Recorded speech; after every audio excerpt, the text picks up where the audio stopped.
cette web conférence des assises de la location meublée. On a 3 intervenants qui vont vous présenter l'ensemble des sujets. Donc, on aura le plaisir d'avoir Denis Tudou du cabinet Adéquation qui va vous présenter le marché du meublé en France et les opportunités d'investissement voilà, dans les villes de France et tout le marché. Ensuite, on aura David Abissira du cabinet Imokip Options Réelles qui vous présentera les avantages et l'intérêt de la fiscalité LMNP.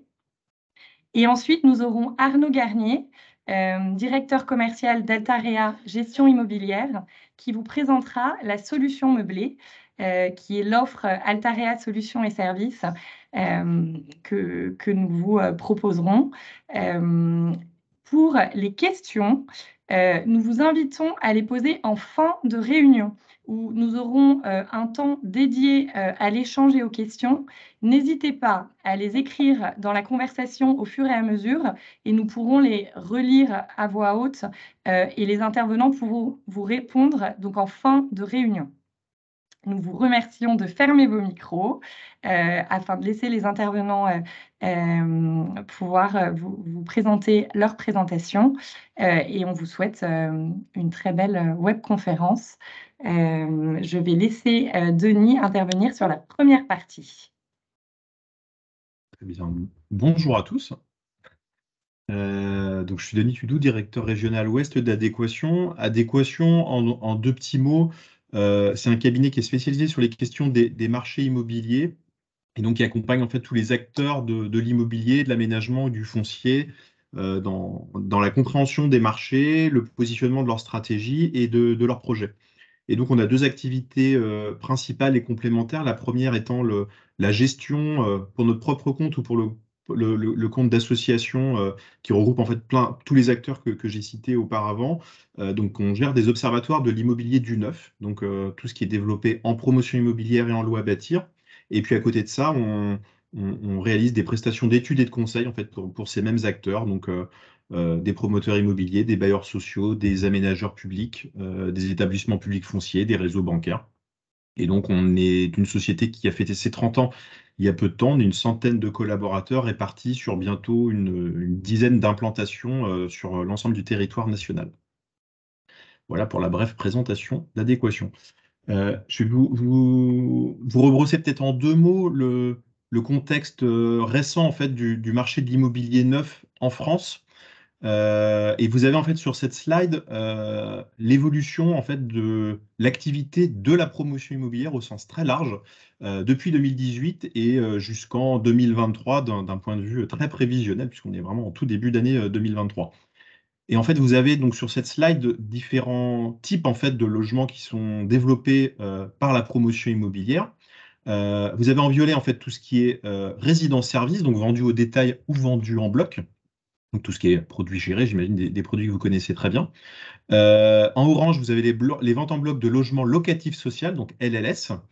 En jaune et en vert clair, toutes les ventes en bloc de LLI, logements locatifs intermédiaires, plus libre et LAC. Donc ça, le LAC, c'est le logement abordable conventionné. Donc ce sont tous les logements qui sont développés par des bailleurs sociaux un peu spécifiques, que peuvent être par exemple CDC Habitat, donc la branche logement social de la Caisse des dépôts et consignations. Et donc, ce sont des types de produits, comme leur nom l'indique, qui sont intermédiaires, donc dont les valeurs locatives sont situées entre le parc locatif privé et le parc locatif social. Et puis, vous avez eu, j'ai envie de dire, l'activité un peu plus traditionnelle des promoteurs immobiliers, donc sur la vente au détail, donc en vert clair, les ventes à investisseurs, et en vert foncé, les ventes à occupants. Et en fait, on distingue finalement 3 périodes depuis ces 6 dernières années. Vous avez une période 2018-2019 sur lesquelles vous aviez des ventes au détail qui représentaient encore l'extrême majorité, enfin la grande majorité de l'activité des promoteurs immobiliers. Donc, c'était à peu près les 2 tiers, des ventes, donc avec à peu près moitié-moitié de ventes à occupants et de ventes à investisseurs. Et le reste était enfin, l'activité était un peu moins importante sur les autres segments.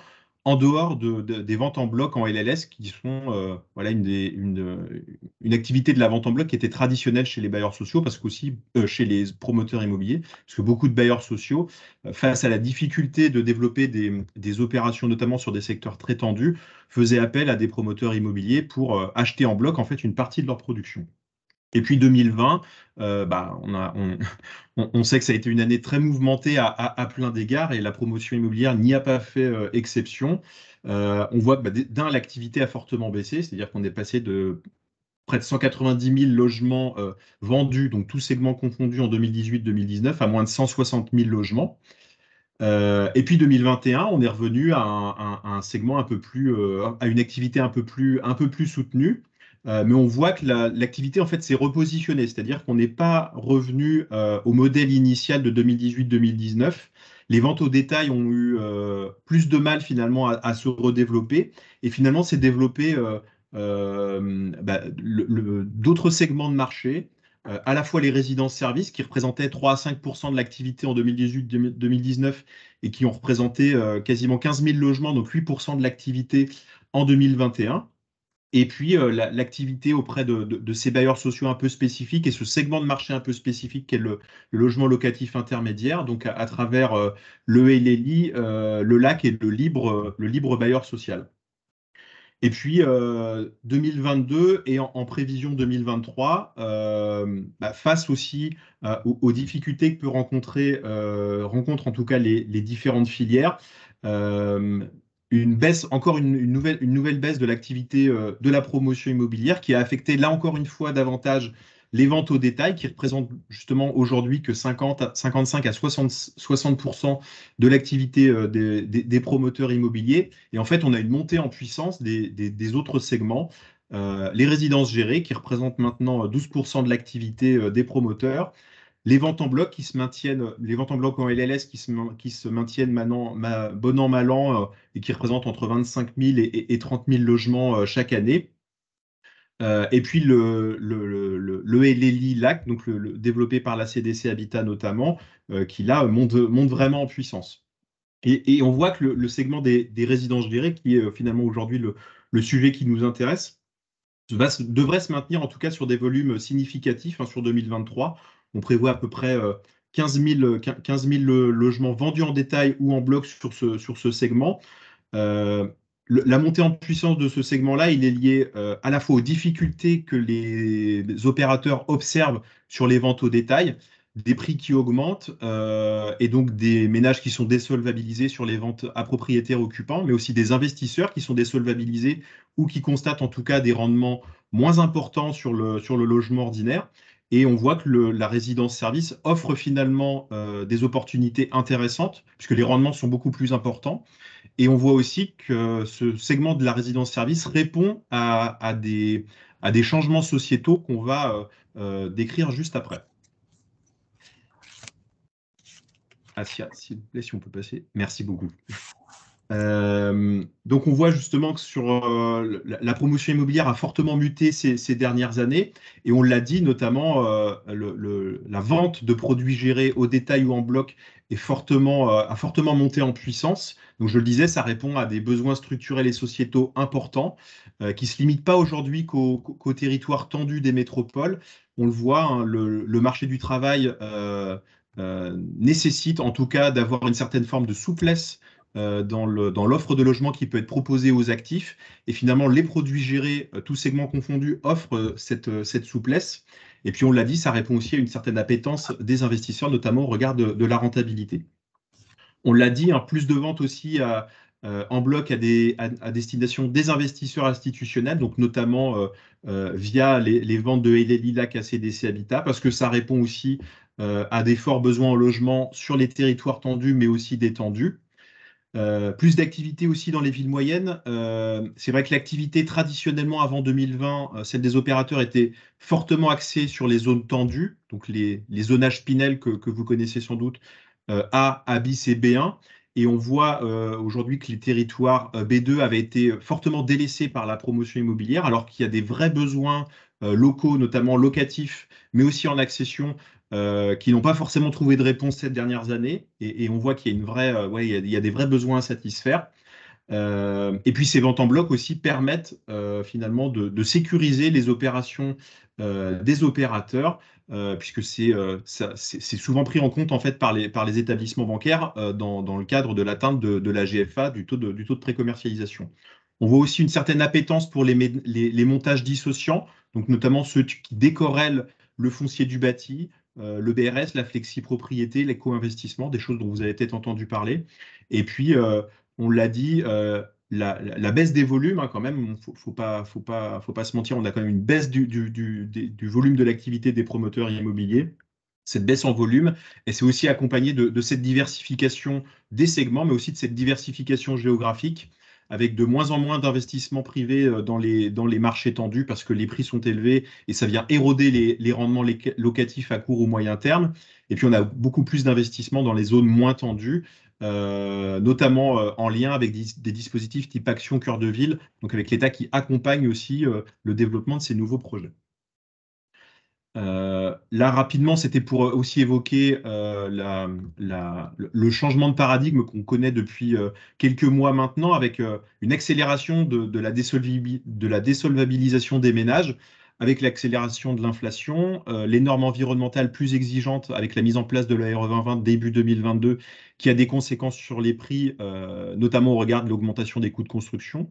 L'augmentation récente des taux d'intérêt qui très récemment sont voilà, depuis le début de l'année, sont plutôt à 2,6 voire 2,8 sur 20 ans. Donc, ce qui fait qu'on a une perte nette de pouvoir d'achat de 20 000 euros, hein, sur un budget de 245 000 euros. Et puis un nombre de prêts aussi accordés qui sont en recul, avec voilà, une attitude plutôt prudentielle des établissements bancaires au regard des recommandations du HCSF, le Haut Conseil à la stabilité financière. On a aussi finalement un risque de tension accrue sur le marché locatif, et ça rend encore plus pertinent finalement le marché du logement meublé, puisque, comme vous le savez, depuis le janvier 2023, avec la loi climat résilience, on va avoir une interdiction progressive de location des passoires thermiques. Et donc, si aucune rénovation énergétique n'est engagée, on a quand même un risque de sortie du parc locatif d'un certain nombre de logements. Il faut juste se rappeler que 20% du parc locatif privé est en F et G, et un petit peu moins de 10% dans le parc locatif social. Et puis pour terminer, on a un contexte réglementaire aussi avec la ZAN qui limite l'extension urbaine et qui rend beaucoup plus complexe les opérations qui peuvent être développées en renouvellement urbain, parce que les fonciers sont plus difficiles à mobiliser. Il y a notamment parfois aussi des frais de dépollution qui rendent voilà, les process beaucoup plus longs, enfin en tout cas les montages opérationnels beaucoup plus complexes et beaucoup plus longs. Là, c'était pour rappeler juste que derrière tous ces changements, ces mutations des marchés immobiliers, on a quand même des fondamentaux qui restent, avec des opérateurs et des clients qui recherchent des secteurs qui sont bien desservis en commerce et services, bien desservis en aménités urbaines très diversifiées, en offre de transport. Et c'est le cas notamment, hein, des produits gérés, les résidences étudiantes qui privilégient bien entendu la proximité des établissements universitaires, des lignes de tramway, des pôles de vie, des pôles de sociabilité, de loisirs. Les résidences seniors, c'est un petit peu différent. On recherche aussi cette proximité des aménités, mais on a aussi une recherche d'environnements paysagers qualitatifs comme les bords de mer, les montagnes. Voilà, on a finalement cette rencontre entre proximité des aménités et qualité des sites. On a fait également un petit zoom sur le marché de la colocation, hein, pour rappeler, bien entendu, que le profil type, hein, des ménages qui recherchent la colocation, ce sont principalement des étudiants, pour près de 60% d'entre eux, et puis les actifs, notamment les jeunes actifs, pour un peu plus d'un tiers d'entre eux. Donc là, ça se retrouve sur l'âge moyen, hein, qui est autour de 27 ans, et le revenu médian, donc qui est celui du candidat ou du garant, les revenus moyens, c'est à peu près 1 800 euros. Et on voit que finalement, les secteurs qui sont les plus recherchés, bon, sont très logiquement le secteur très large de l'Île-de-France, pour quasiment 40% d'entre eux. Et puis le reste, c'est plutôt la province. Et puis si on regarde les villes qui sont les plus demandées, on a bien entendu Paris qui arrive en quatrième position. On a quelques métropoles comme Lyon et Lille en deuxième et troisième position. Et puis des villes moyennes comme Angers, entre Angers, entre la ville moyenne et la métropole, en cinquième position. Et puis des villes qu'on attend un petit peu moins aussi, La Rochelle, alors qui est une ville plus petite, mais on le verra aussi, c'est une ville qui est très étudiante et donc c'est pas anodin que finalement le marché de la colocation soit fortement développé sur ce secteur-là. Voilà pour le contexte général du marché immobilier. Bien entendu, on a prévu de faire un petit zoom sur le marché du meublé en France. Donc là, sur des chiffres nationaux, alors petite précaution méthodologique, on est sur des bases de données de l'INSEE, donc qui sont par définition imparfaites, qui prennent un échantillon qui n'est pas, voilà, qui n'est pas complet sur l'ensemble du parc de logements. Donc c'est vrai que la part du meublé qui est estimée cette base de données autour de 8% est sans doute très fortement sous-estimée. On a sans doute une part du meublé qui est beaucoup plus importante dans la réalité. Je préfère mettre, euh, exprimer cette petite précaution. Bien entendu, ce parc meublé, sans grande surprise, on le retrouve principalement sous forme de logements collectifs, c'est à peu près 80% des logements. Ça permet de loger principalement des ménages seuls, c'est quasiment trois quarts des ménages. Et puis, on retrouve aussi cette typologie de jeunes actifs, hein, c'est quasiment 60% de moins de 30 ans. Et dans ces ménages, on retrouve un peu moins de la moitié d'actifs et environ un quart d'étudiants. On voit qu'aussi ce logement meublé, si on peut passer à la slide suivante, s'il vous plaît, Asia, on voit on a eu une réelle montée en puissance, on l'a dit juste avant, hein, de ce logement meublé qui représentait un petit peu moins de 200 000 logements en 2018 et qui dépasse en 2022 les 350 000 logements. Donc on voit qu'on a eu une vraie, à la fois une vraie appétence des investisseurs pour ce type de segment, une appétence aussi des opérateurs qui voulaient répondre à la demande des investisseurs, et puis aussi sans doute une mutation aussi du parc ancien qui a pu basculer du logement ordinaire vers le logement meublé. Je voulais juste aussi souligner la légère baisse de valeur locative qu'on a sur 2022. Elle n'est pas liée à une moindre appétence du logement meublé ou à une baisse euh, stricto sensu des valeurs locatives. Elle est liée à deux phénomènes. Un, c'est qu'on a un accroissement finalement de l'offre sur des typologies plus importantes, sur du T3, du T4, du T5. Donc mécaniquement, ça fait baisser la valeur locative au mètre carré. Et puis on a eu aussi un déploiement de cette offre de logements meublés sur des villes moins chères, donc qui mécaniquement font aussi baisser les valeurs locatives en moyenne à l'échelle nationale. On voit aussi que la location meublée, elle est fortement plébiscitée hein, par les ménages qui souhaitent emménager seuls. C'est vraiment un parc locatif qui s'adresse aux ménages seuls. Donc c'est 42% de ces ménages qui font appel à la location meublée. Un petit peu moins de 30% font appel à la location plus ordinaire, non meublée. Et puis on retrouve aussi nos fameux colocataires hein, dont les ménages seuls recherchent finalement une certaine forme de sociabilité, et c'est à peu près 12% d'entre eux. Et puis on voit que le parc qui est principalement plébiscité par ces ménages en colocation, c'est les T1 pour 45% d'entre eux et les T2 pour 40% d'entre eux. Petit zoom aussi sur les étudiants, puisque finalement la demande en meublé émane à peu près de la part enfin, très majoritairement des étudiants. Hein, c'est les deux tiers finalement des ménages qui demandent du meublé sont des étudiants. Et sans grande surprise, ils demandent principalement des studios et des T1 pour 60% d'entre eux et un petit peu plus de 20% sur des T2. Et on voit que les villes qui sont les plus recherchées sont Paris, Lyon, Montpellier pour les studios. Je vous propose de faire un petit zoom avec des indicateurs un peu identiques, mais là en se focalisant uniquement sur une quinzaine de grandes métropoles et également sur Paris. Pour les premiers indicateurs. Donc là, on voit finalement que la part du meublé est beaucoup plus importante sur ces métropoles. C'est logique. C'est là aussi où on trouve, et on le verra juste après, l'essentiel de l'emploi, l'essentiel de l'offre en formation universitaire. Et c'est donc sans surprise que c'est là qu'on trouve aussi l'essentiel de l'offre meublée, qui représente un petit peu moins de 15% du parc locatif. Encore une fois, selon les données de l'INSEE, on sait que cette part est beaucoup plus importante dans la réalité. Et là aussi, même constat qu'à l'échelle nationale, ça permet de loger principalement des actifs de moins de 30 ans et des étudiants pour un petit peu plus d'un tiers d'entre eux. Et quand on voit justement la progression, hein, de ce parc locatif meublé sur les principales métropoles françaises, on voit que la progression est exponentielle. On l'avait vu juste avant, mais là, on le voit de façon très territorialisée, avec des taux d'augmentation très importants sur Nantes, plus 85%, sur Orléans, plus 76%, sur Tours, plus 71%. Donc, on remarque, hein, finalement ce fort développement et cette forte appétence, encore une fois, de la part des opérateurs, mais également de la clientèle d'investisseurs pour ce type de logement meublé. On le retrouve aussi sur les valeurs locatives qui sont très importantes sur la plupart de ces marchés. Généralement, plus entre 18 et 25 euros du mètre carré sur la plupart des métropoles. Quasiment 35 euros du mètre carré sur Paris. Petite précaution quand même par rapport à la question de l'encadrement des loyers sur Paris, sur lesquels les valeurs locatives, voilà, peuvent être modulées plus ou moins à la baisse selon les quartiers, selon l'échantillon pris en compte par rapport à cette politique de l'encadrement des loyers.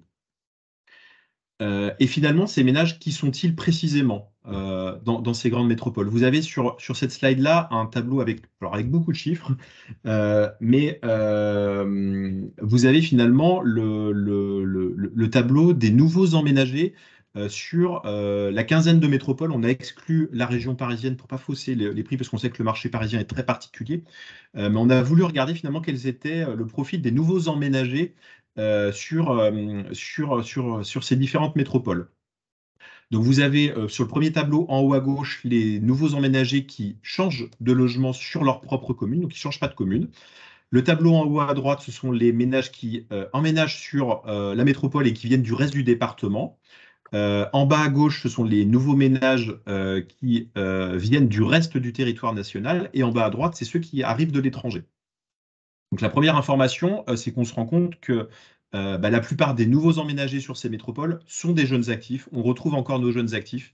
C'est quasiment 75 à 80% des ménages des nouveaux ménages sur les métropoles. Et on voit que finalement, le parc locatif ordinaire ou meublé, il est fortement plébiscité par ces ménages-là, puisqu'on a 55% de ces nouveaux emménagés donc qui se tournent vers le parc locatif privé, qui sont des moins de 30 ans, qui sont âgés de moins de 30 ans. Et on le retrouve aussi sur les 30-40 ans, puisqu'en fait, ils sont un quart à s'intéresser au parc locatif ordinaire. Et on voit que cette proportion, elle est beaucoup plus importante sur le parc locatif meublé. Voilà, c'est un segment, encore une fois, un type de logement qui est fortement plébiscité par les moins de 30 ans, puisque parmi ceux qui emménagent dans le parc locatif meublé, les trois quarts, en fait, sont des ménages de moins de 30 ans. Et on retrouve finalement ce même découpage, quelle que soit finalement la provenance de ces jeunes actifs, puisque même quand les ménages arrivent du reste du département, la moitié, finalement, vont se tourner vers le parc locatif ordinaire, et les trois quarts vont généralement se tourner vers le parc locatif meublé. Donc on voit qu'on a quand même, on a ce parc locatif au sens large qui joue le rôle d'amortisseur dans l'accueil finalement des jeunes actifs et dans l'amorce de leur parcours résidentiel. Et le parc locatif meublé est quand même fortement plébiscité parce qu'il offre aussi cette souplesse avec des baux qui sont moins lourds, moins longs. Et il offre, voilà, cette souplesse et la possibilité finalement de découvrir de façon beaucoup plus souple une nouvelle ville en changeant plus facilement finalement de logement. Et si on fait un petit zoom sur les étudiants, bien entendu, la quinzaine de métropoles qu'on a investiguées sont des villes étudiantes importantes, donc qui accueillent entre 20 000 pour les plus petites comme Metz, jusqu'à plus de 110 000 étudiants comme les plus grandes villes comme Lyon ou comme Toulouse. Et on voit aussi qu'au-delà de ce chiffre statique de nombre d'étudiants, on a globalement des effectifs étudiants qui augmentent sur la plupart des territoires. J'exclurais Nice qui est un petit peu, voilà, qui sort un petit peu du lot. On ne sait pas forcément trop pourquoi les effectifs baissent, mais la plupart, en tout cas, des marchés, des métropoles, voient leurs effectifs étudiants augmenter, soit parce que des filières existantes se développent, soit parce qu'aussi ces métropoles-là bénéficient de l'accueil de nouvelles formations. Et puis, si on fait un petit zoom sur les jeunes actifs, bien entendu, ces villes-là sont des lieux d'accueil importants d'emploi. C'est des villes qui génèrent de l'emploi, avec des pôles d'emploi qui accueillent en général entre soit 80 000 emplois pour les plus petites comme Metz, jusqu'à plus de quasiment 350 emplois comme Marseille, avec là aussi des évolutions qui sont plutôt positives dans le temps long depuis 10 ans, et un indice de concentration d'emplois, donc un ratio entre le nombre d'actifs résidents et le nombre d'emplois disponibles sur la métropole qui est positif, ce qui fait que ces métropoles-là, bien entendu, polarisent, ont une zone de chalandise qui est beaucoup plus importante que le périmètre communal et ont capacité à attirer des ménages qui n'habitent pas forcément sur la commune, mais on a un effet rayonnant qui est extrêmement important sur ces métropoles-là.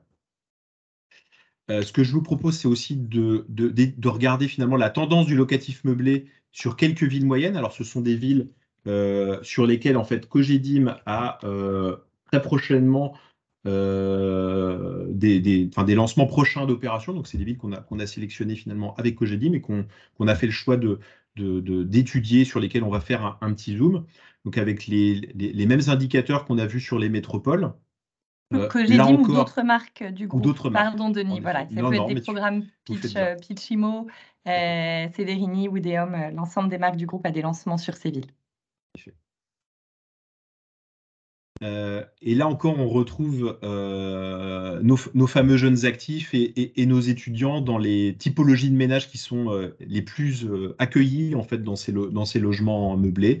C'est 3/4 de moins de 30 ans et c'est 45% d'étudiants et un tiers d'actifs ayant un emploi. Donc on retrouve bien voilà, ce profil type de ménage, si je puis dire. Et ce parc meublé représente à peu près 11% du parc locatif. Encore une fois, il est encore certainement très sous-estimé. Même analyse également sur les nouveaux emménagés. Alors avec une petite différence, c'est qu'on a là un peu moins de jeunes actifs. En fait, on a un effet polarisant qui est un peu moins important de la part de ces villes moyennes, là où dans le parc locatif ordinaire et meublé, les trois quarts, les trois quarts des ménages étaient des jeunes actifs, quel que soit leur territoire de provenance. Là, on voit que le pouvoir d'attractivité des villes moyennes se limite généralement à l'échelle du département. Ce qui est logique, on est sur des métropoles plutôt départementales qui ont un rayonnement qui va rarement au-delà du département.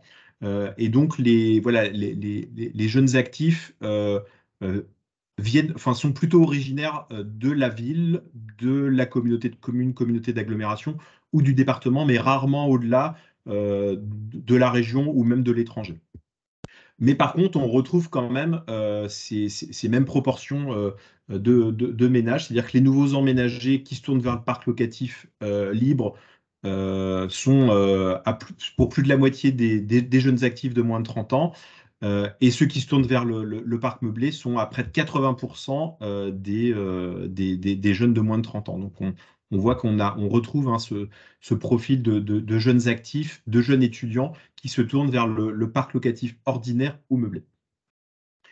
Même analyse sur les pôles étudiants. On est bien entendu sur des pôles étudiants plus restreints, plutôt de 10, 15 000 étudiants, beaucoup plus petits si je prends Collonges-sous-Salève, voilà, qui est une petite commune, mais qui touche Annemasse et le Franco-Genevois, donc avec des problématiques aussi de prix très élevés sur ces zones transfrontalières.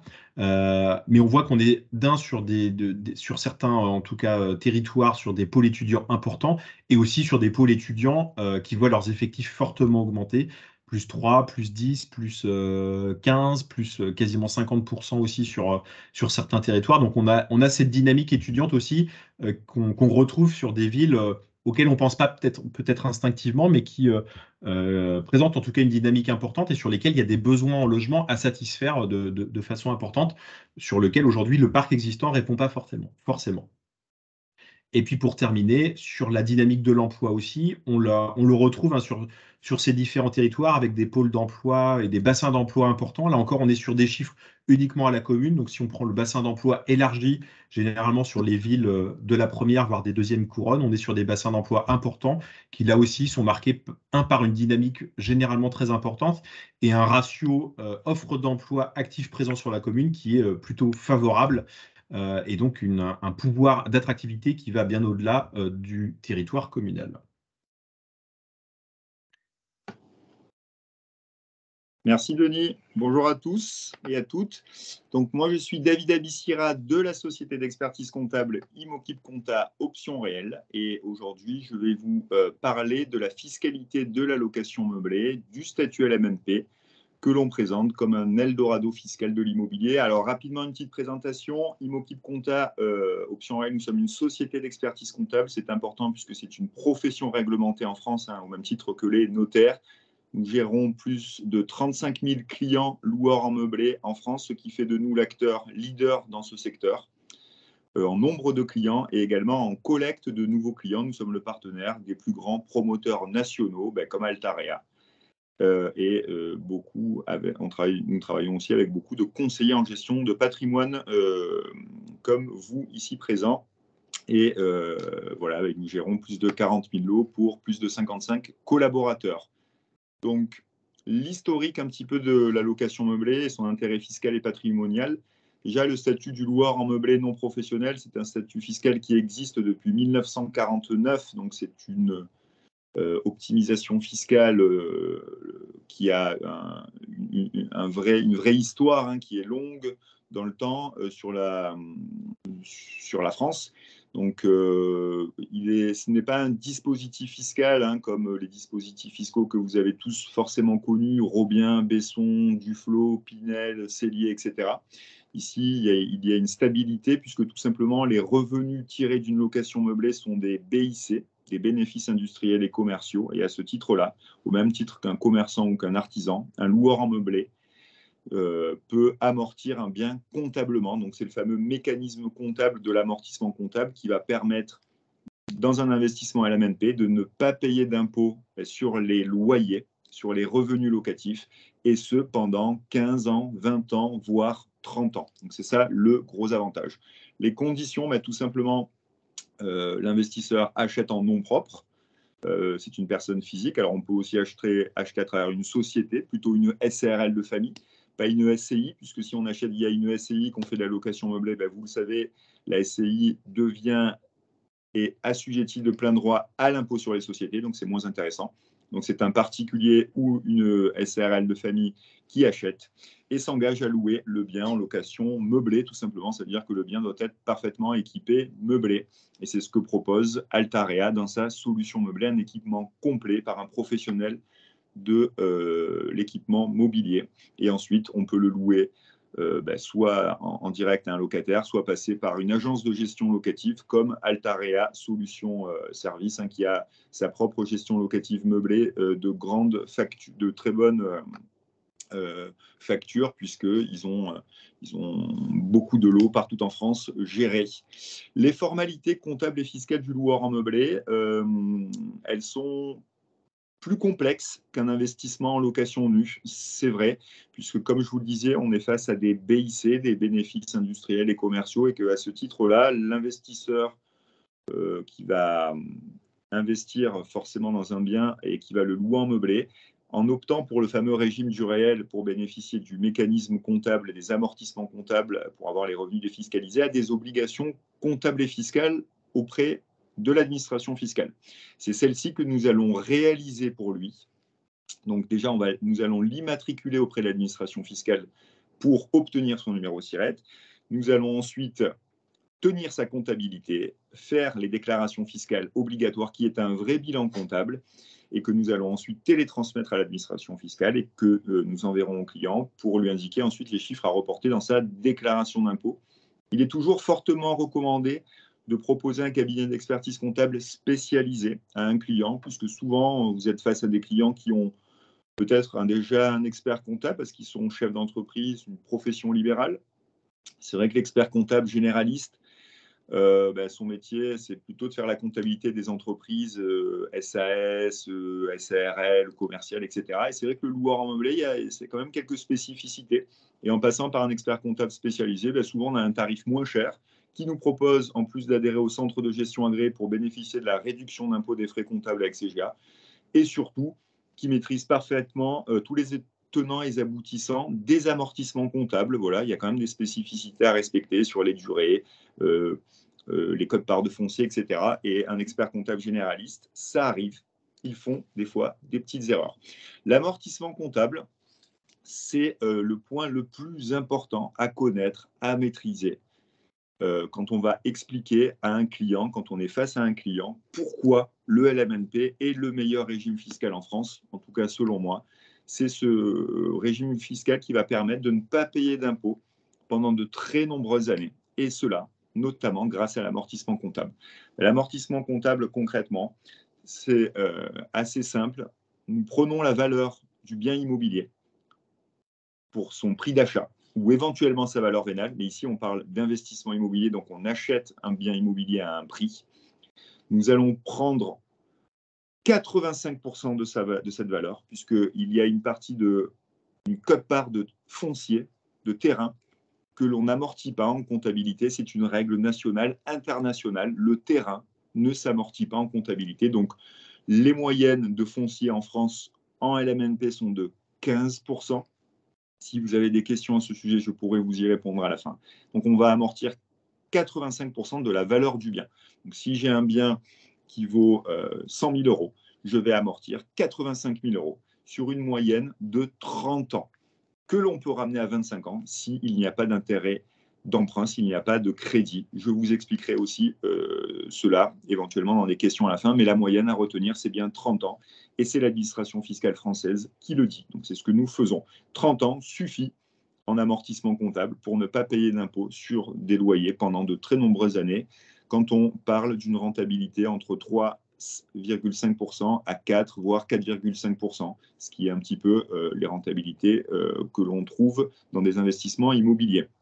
Donc l'amortissement comptable, c'est une charge déductible qui va venir en déduction de nos loyers dans le bilan comptable, mais cette charge déductible est une charge virtuelle, qui est une charge non décaissée. Et ça, c'est très, très important. Le caractère de ce non-décaissement, de ce flux qui ne sort pas de la poche du client, c'est tout simplement le fait que l'amortissement comptable est un calcul qui permet d'enlever 1/30e par an du bien immobilier. Et donc, ça va venir amener le résultat fiscal à zéro ou en déficit, en plus des différentes autres charges, notamment la déductibilité des frais de notaire et des intérêts d'emprunt, des frais de syndic, des assurances, de la taxe foncière, etc. Mais cette charge d'amortissement qui est élevée, nous verrons par la suite dans un exemple, du montant de cette charge, ça représente souvent entre 50 voire 80% du montant des loyers, cette charge d'amortissement. Donc c'est vraiment considérable et c'est une charge non décaissée, encore une fois, la différence des intérêts d'emprunt. On a tous entendu des banquiers conseillers en la banque dire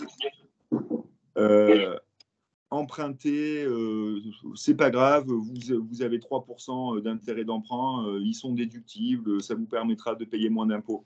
Certes, mais ces intérêts d'emprunt sont payés à la banque et donc du coup sortent de la trésorerie de vos clients. Alors que l'amortissement comptable, même si on n'a pas d'intérêt d'emprunt, la déduction de ces charges d'amortissement, de ces dotations aux amortissements, vont faire complètement diminuer, vont amener à zéro le résultat fiscal au client. Et donc, le client ne payera pas d'impôt sur ses loyers et sans avoir de décaissement de flux de sortie, puisque l'amortissement, encore une fois, est une charge virtuelle.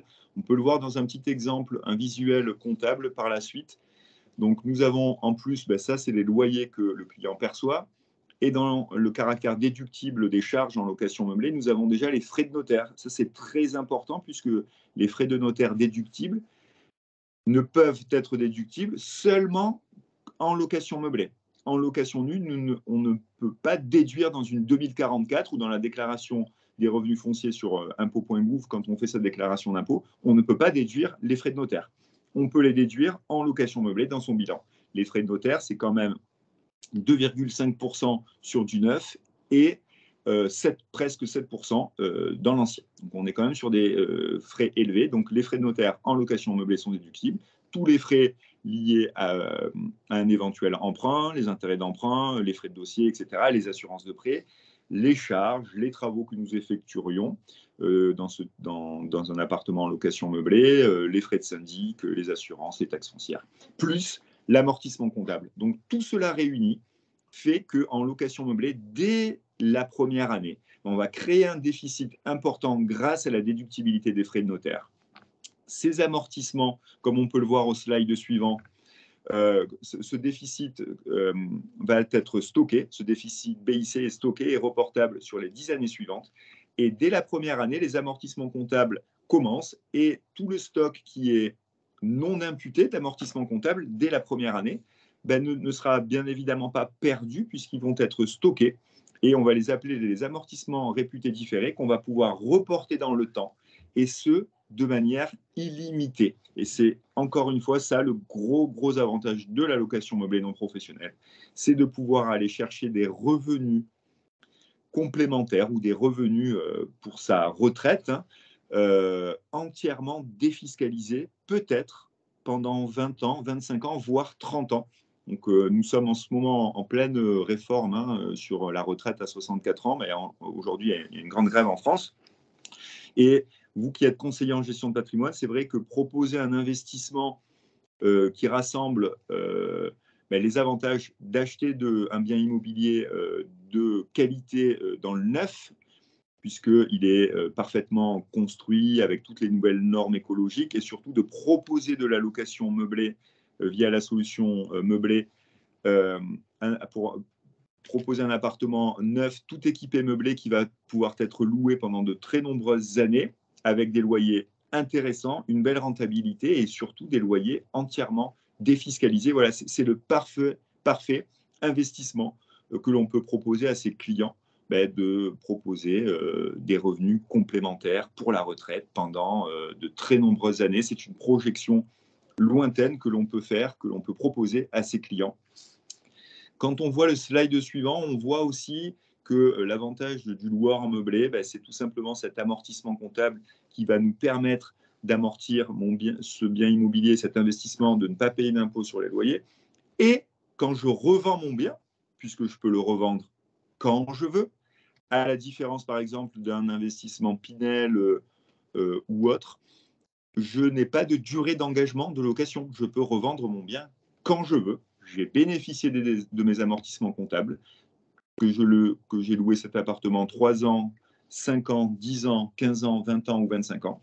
Et quand je revends mon bien immobilier, je ne dois pas réintégrer tous les amortissements comptables que j'ai préalablement déduits. Ça, c'est très important puisque souvent, c'est ce que certains clients ou même conseillers peuvent dire « Oui, mais l'amortissement comptable, c'est très bien, je ne paye pas d'impôt sur mes loyers, mais à la revente, est-ce que je ne dois pas réintégrer ces amortissements comptables dans mon calcul de plus-value, si j'ai une plus-value ?» Non, ce n'est pas le cas. Quand on est loueur en meublé non professionnel, on relève de la fiscalité de la plus-value des particuliers. Donc, je peux bénéficier d'une exonération de l'impôt sur la plus-value au bout de 22 ans pour l'impôt sur le revenu et de 30 ans pour la CSG-CRDS. Donc, je relève que je vende un bien en location nue ou que je vende un bien en location meublée. C'est le même calcul pour la plus-value, c'est prix de vente moins prix d'achat. Voilà. Donc, le LMP, un petit slide dessus, le loueur en meublé professionnel, tout simplement, peut concerner certains de vos clients. Il y a des conditions à respecter, mais si on est dans ces conditions, on devient automatiquement loueur en meublé professionnel. Quelles sont ces conditions? J'ai plus de 23 000 € de revenus de location meublée. J'ai plus de 1 900 € de loyer par mois de meublé. Et mes revenus de location meublée dépassent 50% de mes revenus d'activité. Alors là, il faut préciser, expliquer. Donc, si j'ai 23 000 € de revenus de location meublée, je dépasse, je remplis ma première condition. Si j'ai 20 000 € de revenus d'activité, salaire, pension, BIC, BNC, si je n'ai que 20 000 € de ces revenus d'activité, on ne compte pas les revenus fonciers, ni les revenus de capitaux mobiliers. Seulement les revenus d'activité, salaire, traitement, pension de retraite, BIC, BNC. Si j'ai moins donc de revenus d'activité que de revenus de location meublée, donc si j'ai 23 000 € de revenus de location meublée et seulement 20 000 € de revenus d'activité, je suis automatiquement loueur en meublé professionnel. De ce fait, je dois être assujetti au RSI, donc à l'URSSAF. Donc c'est vrai que c'est un petit peu contraignant puisque j'ai un forfait minimal à payer de 1 200 € par an. Je peux bénéficier quand même de certains avantages, notamment d'une exonération de la plus-value au bout de 5 ans quand je suis LMP, mais je suis quand même assujetti au RSI sur cette plus-value. Je pourrais vous expliquer plus en détail. On peut, le loueur en meublé professionnel peut aussi bénéficier d'une exonération sur l'IFI, l'impôt sur la fortune immobilière, l'ancien ISF. Donc ça aussi, c'est pas mal. Après, il y a des conditions à respecter. Ce ne sont pas les recettes qui doivent être de location meublée, ce ne sont pas les revenus qui doivent être supérieurs aux revenus d'activité, mais le résultat fiscal. Donc ça complique un petit peu la chose. Voilà, donc en tout cas, le loueur en meublé professionnel, vous pouvez en rencontrer, c'est souvent des retraités, puisqu'il faut que, en gros, leur revenu d'activité soit plus faible. En période active d'une vie, en général, les salaires sont souvent plus élevés que les revenus que l'on va avoir en location meublée. Donc, c'est assez rare quand même de se retrouver face à quelqu'un qui est en LMP, mais ça peut arriver. Le LMNP, la définition du LMNP, c'est tout simplement le fait de proposer un logement décent, équipé en mobilier suffisant pour permettre aux locataires d'y dormir, d'y manger. En gros, cette définition, on peut l'appliquer de manière simple quand on arrive dans une résidence de tourisme. Donc, on a juste à poser ses valises et on peut vivre dedans. Il y a bien évidemment du mobilier suffisant, un canapé, une table pour manger, mais aussi des ustensiles de cuisine, aussi du linge pour dormir avec les draps, des serviettes quand on prend une douche. Voilà. Donc tout cela fait que c'est un équipement de location meublée est complet, ne contient pas seulement le mobilier, mais tout ce qui concerne la vie future de son locataire. Les exemples de loueurs en meublé, de location meublée, alors il y a la location meublée à titre de résidence principale qui se pratique beaucoup à Paris, puisque la location saisonnière à Paris est devenue très compliquée, donc beaucoup de gens louent pendant au maximum 120 jours leur appartement ou maison à Paris. Voilà. On peut aussi acheter un appartement, faire de la location meublée courte durée type Airbnb. Alors, dans les villes de plus de 200 000 habitants, il y a des autorisations. On peut aussi faire de la location meublée saisonnière ou touristique et on peut surtout faire de la location meublée classique, comme le propose la solution meublée et les équipes d'Arnaud Garnier. Ça, c'est le plus avantageux souvent puisqu'on a un taux d'occupation maximal et surtout, on a une rentabilité intéressante puisque la location meublée, aujourd'hui, propose souvent des loyers un peu plus chers, voire beaucoup plus chers qu'en location nue, tout simplement puisqu'on apporte un service en plus à son locataire. Le fait que le locataire, quand il va arriver dans une location meublée, cette location meublée sera parfaitement équipée, meublée, décorée, et cela a un prix. Ça se paye un petit peu plus cher dans le loyer. Aujourd'hui, il faut savoir que la location meublée est vraiment dans l'air du temps. Tout à l'heure, Denis l'expliquait bien, toutes ces villes en France sur lesquelles on voit une forte tendance. De plus en plus de logements sont meublés.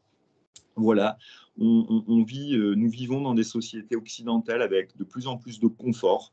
Moi, souvent, je prends un petit peu cet exemple. C'est un petit peu comme les voitures. Avant, on roulait beaucoup avec des voitures avec un boîtier manuel. Aujourd'hui, on roule très souvent en automatique, voilà, parce que c'est plus facile, c'est plus confortable dans la conduite. En location meublée, aujourd'hui, un locataire, tout simplement, il peut choisir, il a une offre importante de biens en meublé. Il peut choisir un appartement parfaitement équipé, décoré, meublé, avec une télévision. Ça lui évite d'aller acheter des meubles, ça lui évite, si un jour il doit déménager, de devoir stocker ses meubles, revendre ses meubles un petit peu à la va-vite. Voilà, donc la location meublée en France est devenue une vraie tendance de fond. C'est ça qu'il faut voir, il faut vraiment bien comprendre qu'on est sur une tendance de fond. Les gens cherchent de plus en plus des biens en location meublée. Ce sont, comme le disait Denis, des étudiants, des jeunes actifs, des gens qui souhaitent faire de la colocation, mais aussi des seniors. Il y a des seniors qui préfèrent arriver dans des appartements parfaitement équipés, avec du mobilier moderne, avec du mobilier qui est plus pratique aussi des fois. Et du coup, les biens en location meublée vraiment touchent un petit peu tout le monde. Bien évidemment que les étudiants sont souvent la piste un petit peu prioritaire, privilégiée, ainsi que les jeunes actifs, mais on est face vraiment à une tendance de fond sur la location meublée. Le LMNP, les avantages, les inconvénients, c'est au slide suivant. Assia, merci. Donc, comme je vous le disais, un loyer plus élevé, c'est le cas.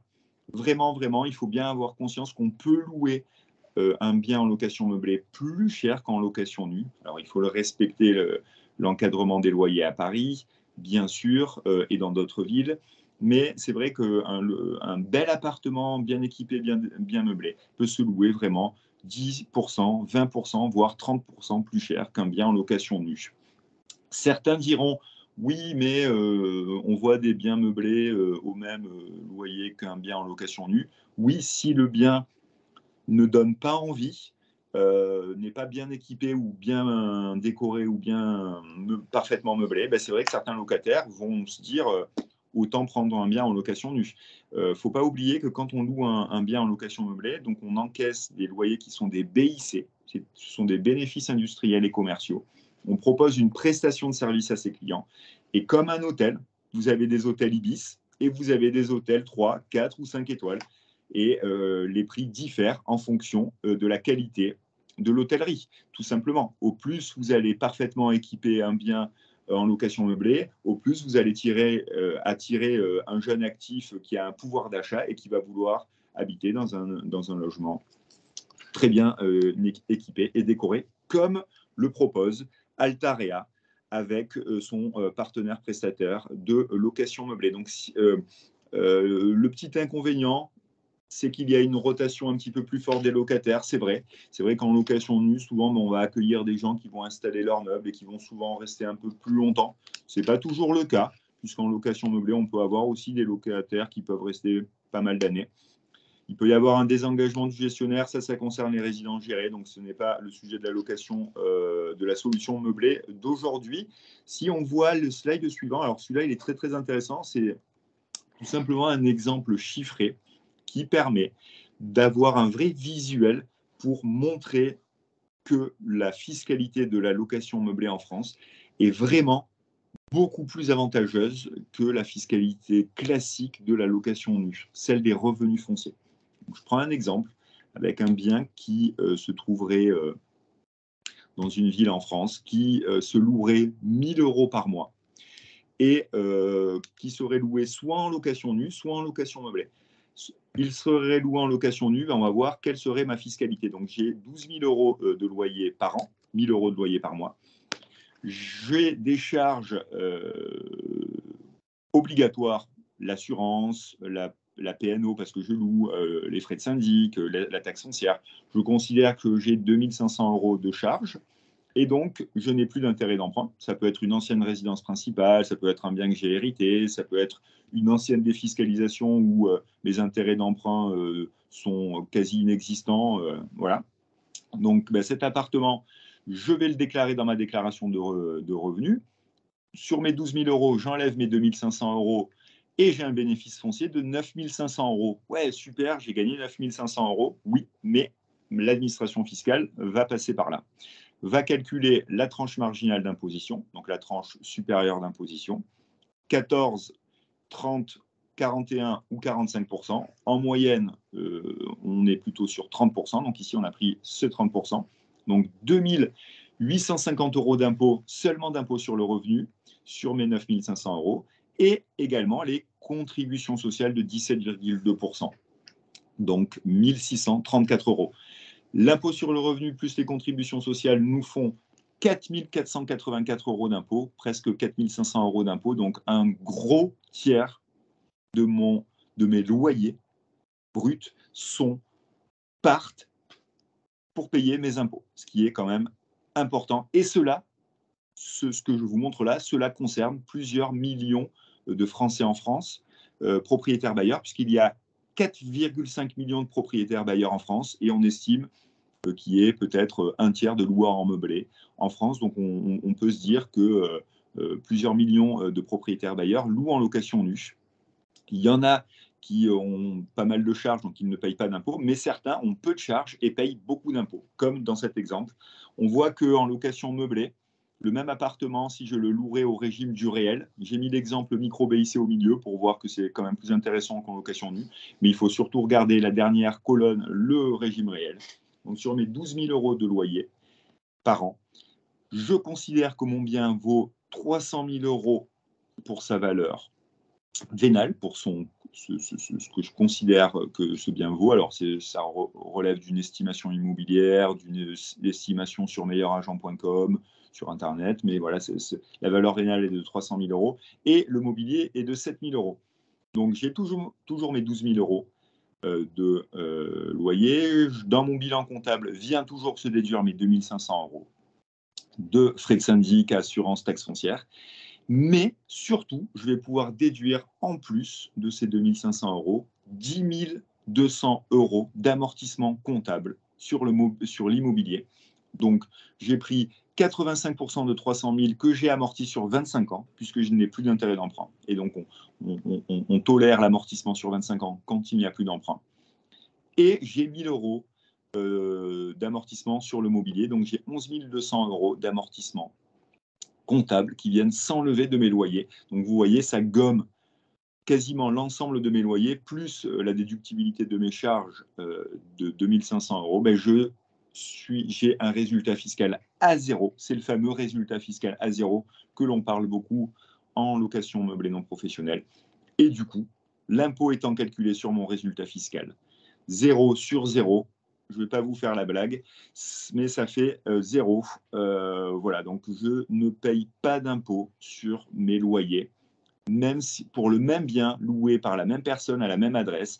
12 000 € de loyer en location nue, je paye 4 500 € d'impôt. 12 000 € de loyer en location meublée au régime réel, je paye 0 € d'impôt. Donc j'économise 4 500 € par an et j'économise presque 45 000 € sur 10 ans. C'est considérable.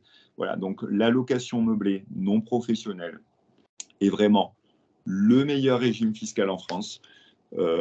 Et c'est important de le savoir, de le connaître. On l'a toujours associé un petit peu aux investissements en résidence de service. Ça existe. On peut investir dans les résidences étudiantes, dans les résidences seniors que propose Altarea. Mais cette fiscalité existe aussi, marche aussi dans les appartements type classique, comme toute l'offre Altarea dans le neuf. Alors, il n'y a pas de récupération de TVA, parce que nous ne sommes pas dans des résidences gérées avec l'exploitant, mais je peux amortir mon bien comptablement et ne pas payer d'impôt sur mes loyers. Voilà, comme vous l'avez vu dans cet exemple. On va faire un petit comparatif Pinel ou meublé, puisque c'est vrai que aujourd'hui, on se pose de plus en plus la question. On sait que le Pinel va disparaître. On sait que le taux de réduction d'impôt du Pinel diminue en 2023. Donc, est-ce que le Pinel est plus intéressant que le meublé ou inversement? Alors, il n'y a pas de réponse absolue. Il y a des avantages au Pinel, il y a des avantages au LMNP, mais c'est vrai que dans le cadre d'un investissement long terme, patrimonial, bon père de famille, avec une réflexion de revenus défiscalisés sur du long terme, avec une notion de revalorisation du bien immobilier à long terme, je pense que le LMNP, via la solution meublée, a beaucoup plus d'intérêt patrimonial, fiscal, qu'un investissement en Pinel. Pourquoi?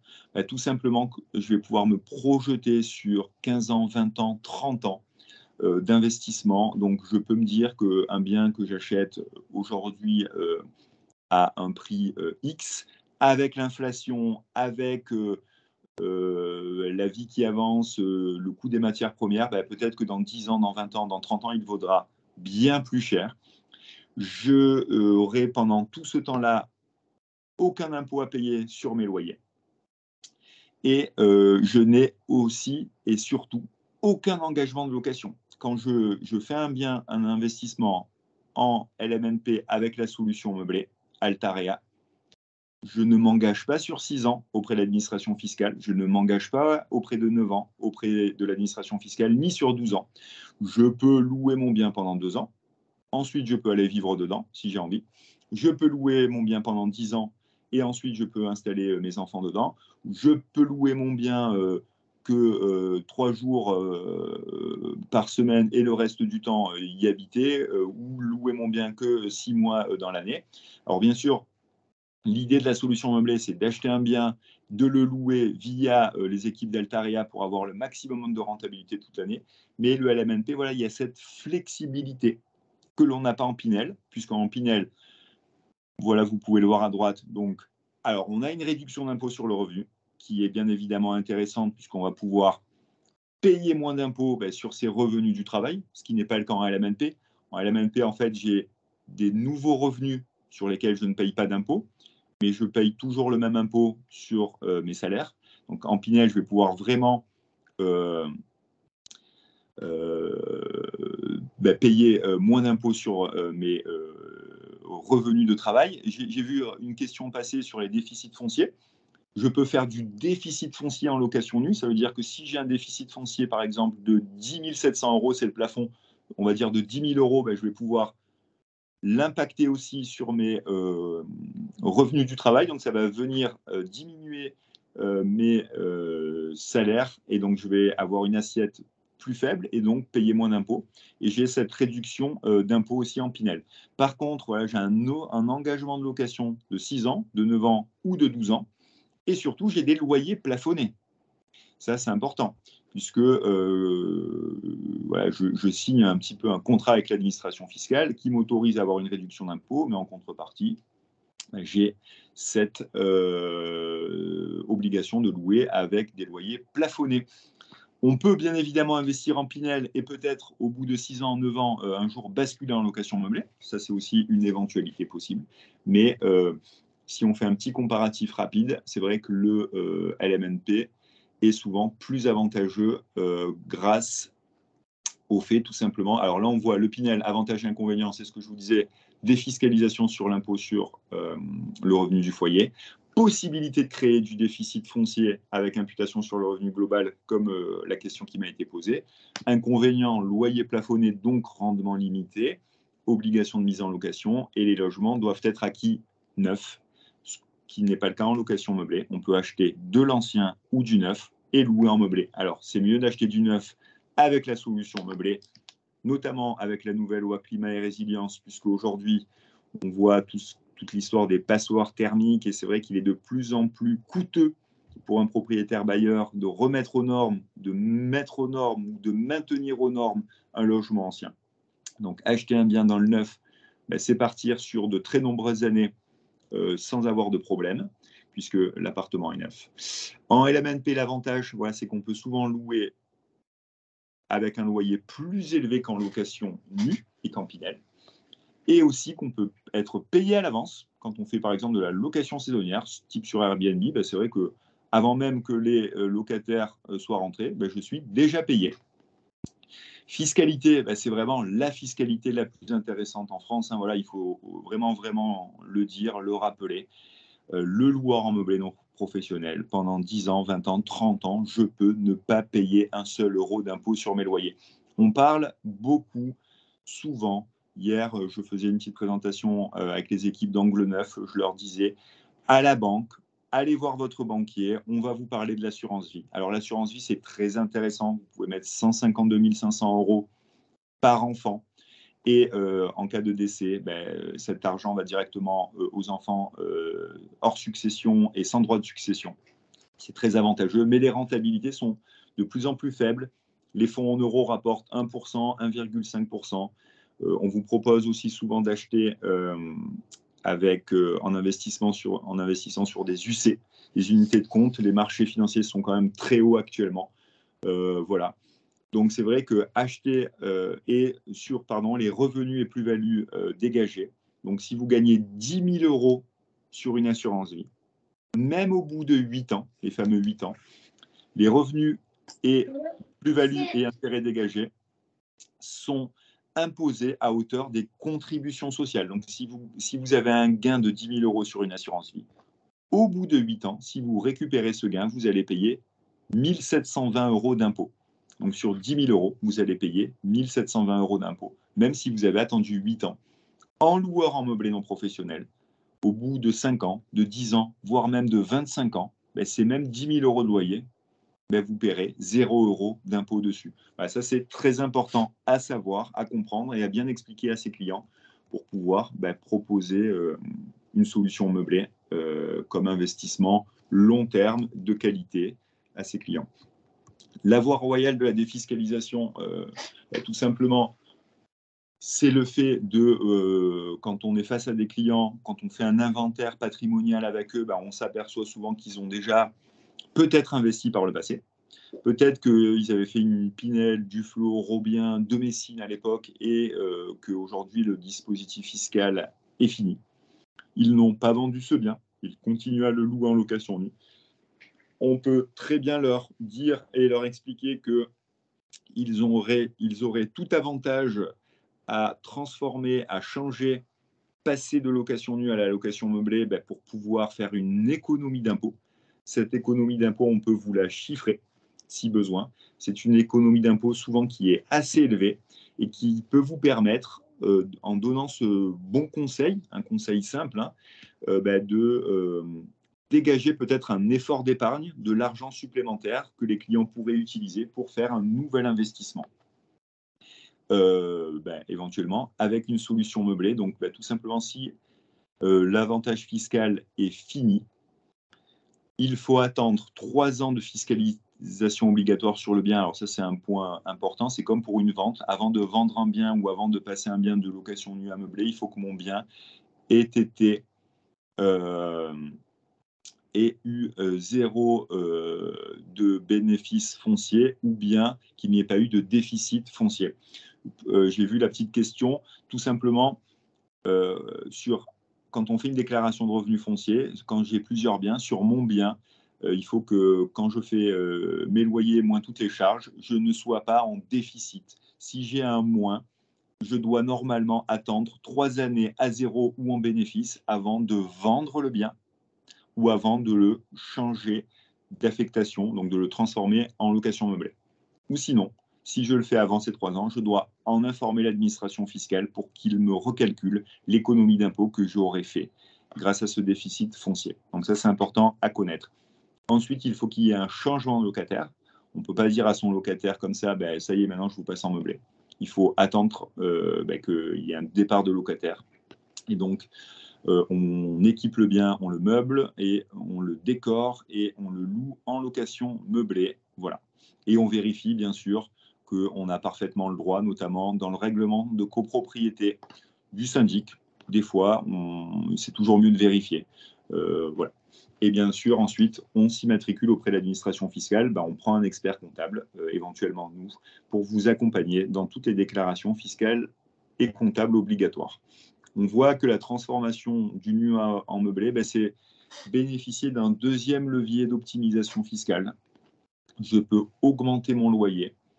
Et donc, du coup, grâce à ces amortissements comptables que je vais pouvoir avoir, je vais pouvoir peut-être, avec le même bien, encaisser plus de loyer qu'avant et payer moins d'impôts qu'avant.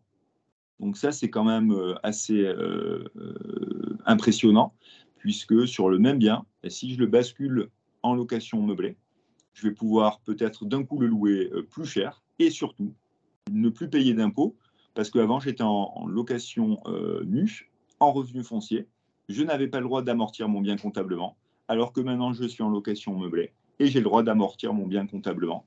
Donc je réalise une économie d'impôts que l'on peut vous chiffrer encore une fois, ou que vous pouvez faire seul sur notre site internet www.optionreelle.com et vous pouvez faire via notre simulateur une simulation gratuite, rapide et fiable de l'économie d'impôt que vous pouvez faire si vous passez au régime réel meublé. Voilà, j'en ai fini, mais je n'hésiterai pas à répondre à vos questions par la suite. Merci. Merci beaucoup, David. Bonjour à toutes et à tous. Moi, je m'appelle Arnaud Garnier, je suis directeur commercial d'Altarea Gestion Immobilière, qui est la structure d'administration de biens du groupe Altarea. Alors, juste un tout petit mot d'introduction pour vous expliquer la genèse de la solution meublée. C'est parti d'une réflexion qu'on a eue au niveau du pôle service depuis 2020, qui consistait à réfléchir à un produit d'investissement qui pourrait être une alternative au Pinel. Et donc, c'est comme ça qu'en considérant justement tout ce qui a été développé précédemment par Denis, puis par David, en voyant qu'il y avait aujourd'hui une vraie appétence de la part des investisseurs, enfin de la part pardon, des locataires pour les biens en meublé, et en regardant aussi tous les avantages que permet la fiscalité du loueur en meublé non professionnel, on s'est interrogé sur la possibilité de mettre en place un produit complètement packagé qui permette aux investisseurs de bénéficier de cette fiscalité en diffus. Alors ça, c'est un premier point qui est vraiment important, parce que comme le disait David tout à l'heure, la fiscalité du LMNP, elle est bien connue depuis très longtemps, j'imagine par la plupart d'entre vous, en étant rattachée aux biens dits gérés, alors qui sont des biens d'investissement qui fonctionnent très très bien, mais qui ont un certain nombre de caractéristiques là justement qu'avec la solution meublée, on va contourner. Enfin, en tout cas, on peut dire qu'on a un produit qui est complémentaire. Donc, on va avoir la possibilité de proposer à des clients sur tout type de biens, dans toutes les marques du groupe, de bénéficier de cette fiscalité. La seule chose que l'on va faire, voilà, je termine juste un tout petit mot de préambule par rapport à ce qui compose la solution, c'est qu'on va s'assurer du fait qu'il y a une profondeur de marché à l'endroit où on envisage de proposer à un client de faire du meublé. Voilà. C'est vraiment la seule contrainte finalement, c'est d'avoir une conviction partagée avec vous du fait que à l'endroit où on veut faire du meublé, ça fonctionnera, parce qu'évidemment, ça a un impact très très fort sur ensuite le taux d'occupation qui est évidemment essentiel dans la rentabilité globale du projet. Alors, la solution meublée, on peut passer le slide suivant, s'il te plaît. Asia, merci beaucoup. Donc, de façon très schématique, on peut la présenter de la façon suivante. Il y a 5 briques. La première brique qui est obligatoire, c'est le fait d'équiper le bien. Alors, très souvent, quand on vend un bien immobilier, si on parle des biens neufs, hein, après on pourra aussi évoquer les biens anciens, très souvent ils ne sont pas équipés, très souvent il n'y a pas de cuisine, ce genre de choses. Donc la première chose que l'on va apporter, c'est la cuisine et le mobilier. Et le mobilier, alors ce sont à la fois les meubles, mais ce sont tous les équipements jusqu'aux petites cuillères. L'idée étant que le locataire puisse arriver avec ses valises et s'installer immédiatement dans le bien. Alors je précise que si le bien est déjà équipé d'une cuisine, on sait bien évidemment ne proposer que la partie mobilier. Voilà. Et donc sur la partie mobilier et cuisine, on fait intervenir nos prestataires immédiatement après la remise des clés à votre client, de façon à ne pas du tout interférer quand on est en VFA dans la vie du programme. Donc ça permet de faire ça de façon hyper simplifiée et de façon très réactive et très souple. Donc la première brique, mobilier et cuisine. La seconde brique, qui est aussi obligatoire dans la solution meublée telle qu'on l'a conçue chez Altarea Solutions et Services, c'est notre service de gestion locative. Donc on va s'occuper de différentes choses. Ce sont nos équipes qui assurent vraiment la mise en musique de toute la solution, notamment pour que immédiatement après la réception de son bien par votre client, le bien soit équipé très très rapidement pour qu'on ait une mise en location qui soit rapide aussi, qui soit fluide. On va anticiper par rapport à la remise des clés au client, on va anticiper la mise en location du bien, de façon à avoir déjà des dossiers de candidats locataires pour avoir une entrée dans les lieux d'un locataire le plus rapidement possible. Voilà. Et puis ensuite, on s'occupe de toute la gestion d'une façon tout à fait classique, ce qu'on appelle la gestion courante et la gestion technique. Ce sont nos gestionnaires qui assurent vraiment l'intermédiation entre votre client investisseur, le propriétaire bailleur et le locataire. Voilà. Et nos équipes s'occupent aussi, c'est un point qui est important par rapport à la pérennité de la solution meublée, on s'occupe aussi de toute la partie service après-vente, s'il y a quelques sujets que ce soit sur la partie mobilier ou la partie cuisine, ce sont nos équipes qui s'occupent de gérer ça. Bon, et en plus de ces 2 premières briques, on a 3 briques complémentaires qui sont optionnelles. Alors je m'explique. On a les assurances qui sont attachées à la gestion locative d'une façon classique. Donc, il y a la propriétaire non occupant, alors qui n'est pas optionnelle légalement, elle est obligatoire. Par contre, votre client peut la prendre avec nous, bien sûr, mais il peut la prendre auprès de son assureur, auprès de sa banque. Bon, il n'a aucune obligation de prendre ça avec nous. Et puis, on a évidemment la garantie loyer impayé, que idem, enfin, votre investisseur la prend où il le souhaite. On a, alors c'est un point qui est important, je sais pas si ça a été précisé par David tout à l'heure, mais quand on est en loueur en meublé non professionnel, nous, notre obligation en tant que vendeur, quand on oriente nos clients vers cette fiscalité, c'est de les informer qu'ils doivent être absolument accompagnés par un cabinet de gestion comptable et fiscale. C'est obligatoire. Après, votre client peut avoir déjà sa solution d'expertise comptable. Donc, c'est pour ça qu'on précise que la brique est optionnelle. Mais bon, la plupart des clients auxquels on a affaire n'ont pas de solution. Donc, on a monté cette solution meublée en partenariat avec David Abissira et sa société Imokip, qui donc s'occupe de l'accompagnement du client de A à Z, c'est-à-dire le fait de déclarer le client auprès de l'administration fiscale en tant que loueur en meublé non professionnel, jusqu'à la production de son bilan en fin d'année. Et je précise, je ne sais pas si tu l'as dit, David, que Kimokip est tiers de confiance de l'administration fiscale, ce qui assure pour vos clients une tranquillité parfaite quant à la production du bilan de fin d'année et quant à la pérennité de l'investissement fait avec la solution meublée proposée par nos services. Voilà. Et dernière brique, enfin, dont vous avez sans doute déjà entendu parler à travers le carré partenaire, notre service de financement qui est assuré par Altarea Solutions Financement, qui fait partie de notre pôle service chez Altarea. On peut passer. Merci, Asia. Donc, cette solution meublée, alors, je vais passer assez rapidement pour qu'on puisse laisser un maximum de place à vos questions. Je rebalaye très très vite, mais bon, beaucoup de choses ont déjà été dites par Denis et par David. La cible d'investisseurs, bon, ce sont les clients qui ont déjà comblé leur niche fiscale, par exemple, des clients qui peuvent être intéressés par des revenus complètement défiscalisés. On a effectivement, alors ça c'est une cible qui est tout à fait intéressante, tous les clients qui ont acheté un bien pour défiscaliser et qui arrivent en fin de défiscalisation.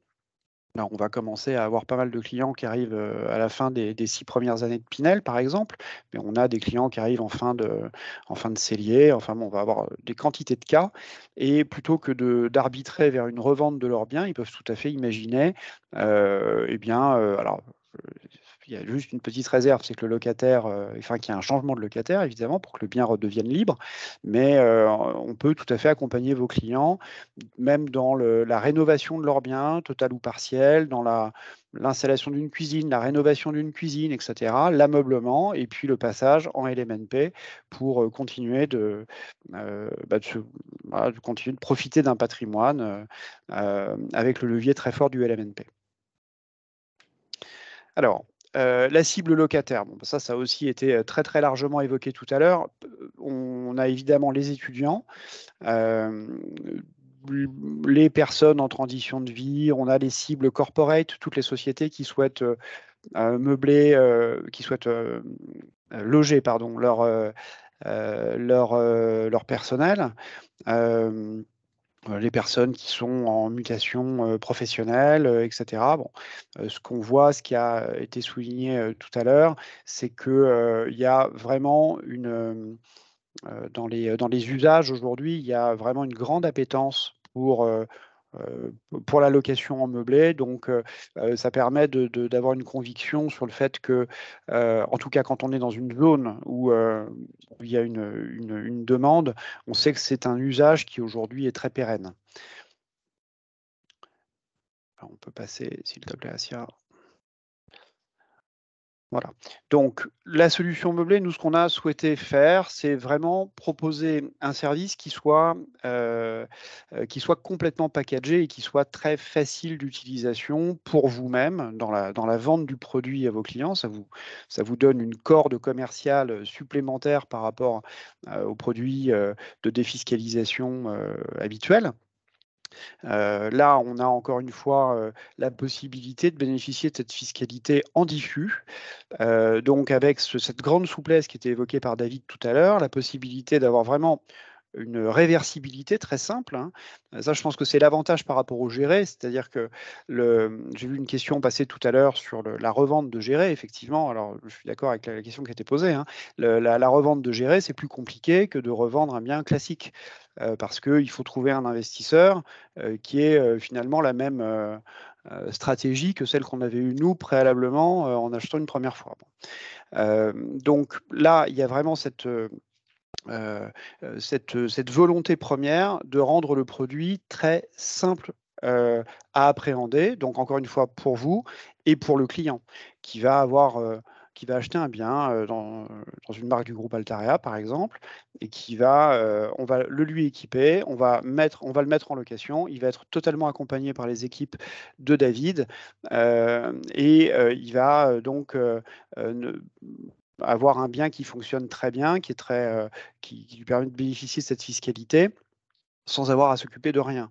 Et donc, nous, notre idée, c'est d'apporter un parcours, comme on dit aujourd'hui, vraiment très fluide, très sans couture. Derrière tout ça, il y a toute une ingénierie qui est assez importante et qui fait que je pense qu'aujourd'hui, on est vraiment les seuls acteurs à proposer ce type de service de façon aussi qualitative, voilà, et de façon complètement internalisée chez nous. Donc, on s'occupe évidemment de vérifier la conformité de l'appartement, qui doit être complètement conforme à la loi Allure, de s'occuper de la mise en location, comme je vous le disais, pour avoir une mise en location qui soit la plus rapide possible. On s'occupe absolument de tout ce qui concerne la rédaction du bail, les états des lieux, etc. etc. Et voilà, je crois que là, sur cette slide-là, je vous ai déjà un petit peu tout raconté. On peut passer à la suivante. Le produit lui-même, on l'a décliné en 3 gammes pour avoir une couverture qui permette de répondre à tous les besoins que peuvent avoir vos clients. Donc, comme vous pouvez le voir, on a une gamme qui s'appelle Jeune Actif, avec un prix d'appel, studio inclus, mobilier inclus, bien sûr, à 5 320 € TTC. Et évidemment, tout est installé. Hein. Ce n'est pas simplement le mobilier livré, enfin, tout est entièrement installé pour que l'appartement soit tout de suite prêt à l'emploi.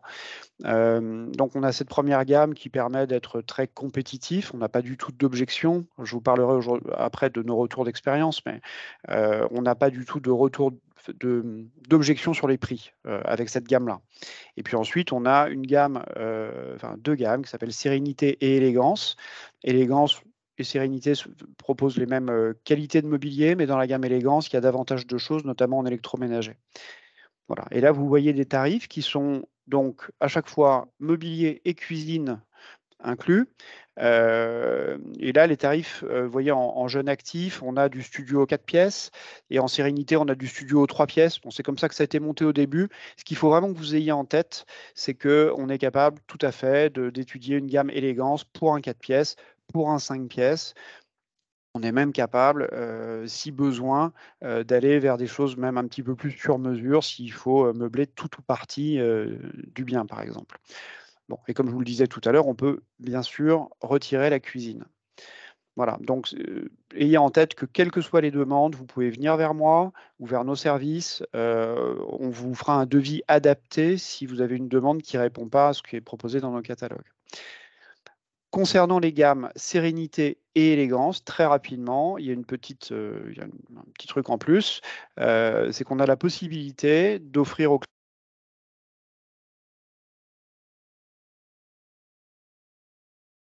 Coupez mon micro. Il y a 2 choix d'ambiance décorative, donc il y a l'ambiance Oslo et l'ambiance Milano. Voilà, qui sont proposés au même prix, mais donc ça apporte un choix supplémentaire à vos clients. Voilà, donc la gestion locative intégrée, bon, bah, c'est ce que je vous racontais tout à l'heure, hein, on s'occupe vraiment de tout pour le client. On va l'aider, bon, nous, nos équipes ont particulièrement l'habitude de travailler avec des marques de promotion qui vendent du neuf, donc on est hyper habitué à déclencher toutes les garanties qui sont prévues dans le régime de la VFA, hein, que ce soit la garantie de parfait achèvement ou que ce soit toutes les garanties qui entrent dans le cadre de la biennale. On s'occupe, comme je vous le disais, du SAV sur les parties mobilier et cuisine, hein, qui ne sont pas qui ne sont pas dans le périmètre du promoteur. Et puis on s'occupe de tout, donc comme je vous le disais, mise en location, gestion technique et gestion courante de A à Z. Voilà, donc très rapidement, bon, comme ça vous a été dit, hein, on vous fera suivre évidemment l'ensemble de la présentation. Nous, nos tarifs, alors en meublé, on est à 7,5 hors taxe de frais de gestion, donc ça donne 9% TTC. Et puis, bah, si on y ajoute la garantie loyer impayé, comme je vous le disais tout à l'heure, elle n'est pas obligatoire légalement, mais enfin bon, vraiment, la plupart des clients la prennent, hein, c'est ce qui est beaucoup plus prudent. Nous, on a une très très bonne garantie loyer impayé avec notre assureur qui est la SADA, qui est la première compagnie d'assurance en France sur les garanties associées à la gestion locative. Et donc, on a une GLI qui est à 2,20. Là, il y a marqué TTC. Bon, en réalité, il n'y a pas de TVA sur les assurances, mais enfin voilà, vous pouvez considérer qu'on a des frais de gestion GLI incluses à 11,20. Et puis ensuite, il y a la possibilité pour les clients qui le souhaitent de prendre en plus des assurances de vacances locatives, soit 3 mois, soit 6 mois. Voilà. Et puis les frais de mise en location sont plafonnés à 12% de TTC du loyer annuel pour chaque entrée de locataire. Alors, sachant qu'il n'y a pas on ne refacture pas les frais de mise en location si vous avez un locataire qui arrive. Enfin, s'il faut faire une remise en location moins d'1 an après la mise en location précédente. Voilà. Et ces frais de mise en location, je le précise parce que j'ai assez souvent la question, n'interviennent que pour une mise en location. Ce ne sont pas des frais récurrents à payer tous les ans. Voilà. Et ils sont déductibles des bénéfices industriels et commerciaux à 100%. Alors aujourd'hui, ce qui est intéressant, je pense, à vous raconter, c'est notre track record. On a eu vraiment la chance de pouvoir monter cette solution au sein du groupe Altarea, qui est un merveilleux laboratoire, et notamment avec Cogedim, mais pas que, mais enfin beaucoup avec Cogedim en tout cas. Aujourd'hui, on est à 125 solutions meublées qui ont été vendues. Et ce qui est intéressant, c'est qu'on en a 30 qui aujourd'hui ont été meublées, ont été installées et ont été louées. Et à chaque fois, en respectant tout à fait nos performances de mise en location constatées sur l'ensemble de notre parc. Nous, aujourd'hui, on gère 7000 lots, moitié-moitié pour des clients Cogedim et pour des clients d'histoire et patrimoine. C'est à peu près là qu'on en est aujourd'hui. Et notre délai de mise en location, c'est 30 jours. Et pour les biens que nous avons équipés pour des clients dans le cadre de la solution meublée, ils ont tous été mis en location dans ces délais. Et on a des retours qui sont très bons de la part des clients, à la fois des propriétaires bailleurs, donc de nos clients investisseurs, et à la fois des locataires qui sont très satisfaits des équipements proposés. Donc ça, je pense que c'est vraiment important. Ça me permet de souligner qu'aujourd'hui, cette solution qu'on porte depuis maintenant 2 ans, on l'a lancée il y a 2 ans exactement, on était un petit peu tout seul. Aujourd'hui, beaucoup d'acteurs sur le marché, notamment des grandes sociétés de promotion, affichent le fait qu'elles ont une solution pour proposer ce type de service, hein, parce qu'aujourd'hui, il y a vraiment une demande qui émerge et qui est incontestable. Et je peux vous dire qu'on est vraiment aujourd'hui très très en avance sur toute l'ingénierie qui permet de faire ça d'une façon qualitative. Voilà. Alors, je termine sur un point que j'ai déjà précisé, mais qui est vraiment le point important. Toujours se poser la question de est-ce qu'à cet endroit-là, il y a une profondeur de marché? Et donc, je suis à votre entière disposition pour répondre à cette question, pour y réfléchir avec vous. Vous aurez toutes mes coordonnées. Moi, je fais des études. Enfin, on a un service qui s'occupe de ça, qui s'occupe de toutes les cotations du groupe Altarea pour toutes les opérations du groupe, et que l'on interroge quotidiennement sur l'opportunité de faire une solution meublée à tel ou tel endroit. Et à ce moment-là, on vous fait une attestation de valeur locative qui vous permet d'avoir vraiment une proposition complète à faire à votre client. Voilà. Et puis je termine sur un point qui est aussi important. On a en proposant cette solution et en la travaillant notamment avec certains partenaires grands comptes, on a eu la demande de leur part de pouvoir proposer cette solution sur d'autres marques que les marques du groupe Altarea. Et donc à ce moment-là, c'était pas tellement notre idée première, mais enfin on s'est interrogé sur la possibilité de répondre à ça positivement, et on a eu l'accord de la gérance du groupe pour pouvoir travailler en architecture dite ouverte. Donc aujourd'hui, si vous avez une demande sur quel que soit le bien d'ailleurs, que ce soit de l'ancien, que ce soit pour un client qui sort d'un Pinel, comme on l'évoquait tout à l'heure, ou que ce soit pour un client qui achète sur une marque de promotion, qui ne propose pas ce type de service, vous pouvez tout à fait faire appel à Altarea Solutions et Services.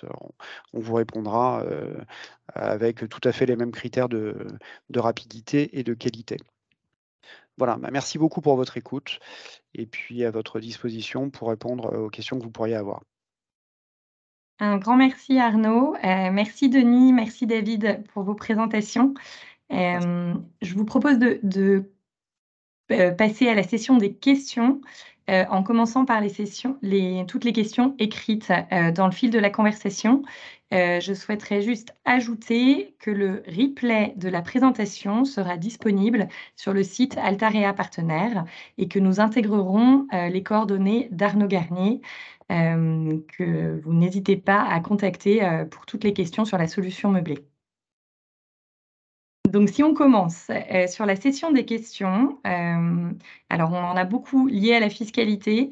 David, celles auxquelles tu auras déjà répondu, n'hésite pas à le redire si besoin. Première question, les FNO peuvent être rajoutés au prix d'achat et passer en amortissement? Point d'interrogation. Alors, les frais de notaire, ils peuvent être en effet amortis comptablement. En général, ils sont plutôt passés en charge, créer un déficit BIC qui est assez important, de plusieurs milliers d'euros, voire dizaines de milliers d'euros. Et ce déficit est reportable sur les 10 exercices suivants. Donc, en général, on les passe plutôt en charge, mais on peut aussi les amortir comptablement à la demande du client si besoin. Mais aujourd'hui, les grands cabinets d'expertise comptable spécialisés en location meublée comme nous passent en charge la première année les frais de notaire, puisqu'il y a un report du déficit BIC sur 10 ans. OK, merci. Quid de l'assujettissement à la CFE en LMNP? Oui, en effet. Alors, en loueur en meublé non professionnel, déjà, vous savez qu'il y a une nouvelle loi en France qui oblige maintenant, je parle à vous, à vos clients, à tout le monde, vous allez devoir vous connecter sur votre espace en ligne des impôts pour préciser à l'administration fiscale. L'administration fiscale, vous voyez, en fait, quand vous vous connectez, il y a un lien qui s'appelle « Gérer mes biens immobiliers ». Donc, vous cliquez dessus et vous allez voir tous les appartements ou maisons que vous possédez dans le cadre de votre foyer fiscal. Hein. Donc, c'est assez bien fait. Voilà, l'administration fiscale elle dispose de tous les éléments. Et vous allez devoir préciser si ce sont des appartements ou maisons qui sont louées, qui sont vacantes, qui sont occupées à titre personnel ou autre. Voilà, il va falloir préciser tout cela. En location meublée, pour répondre à la question, il y a bien évidemment l'assujettissement à la CFE. La CFE, c'est la cotisation foncière des entreprises, c'est l'ancienne taxe professionnelle supprimée par M. Sarkozy à l'époque et qui s'applique aussi pour les locations meublées.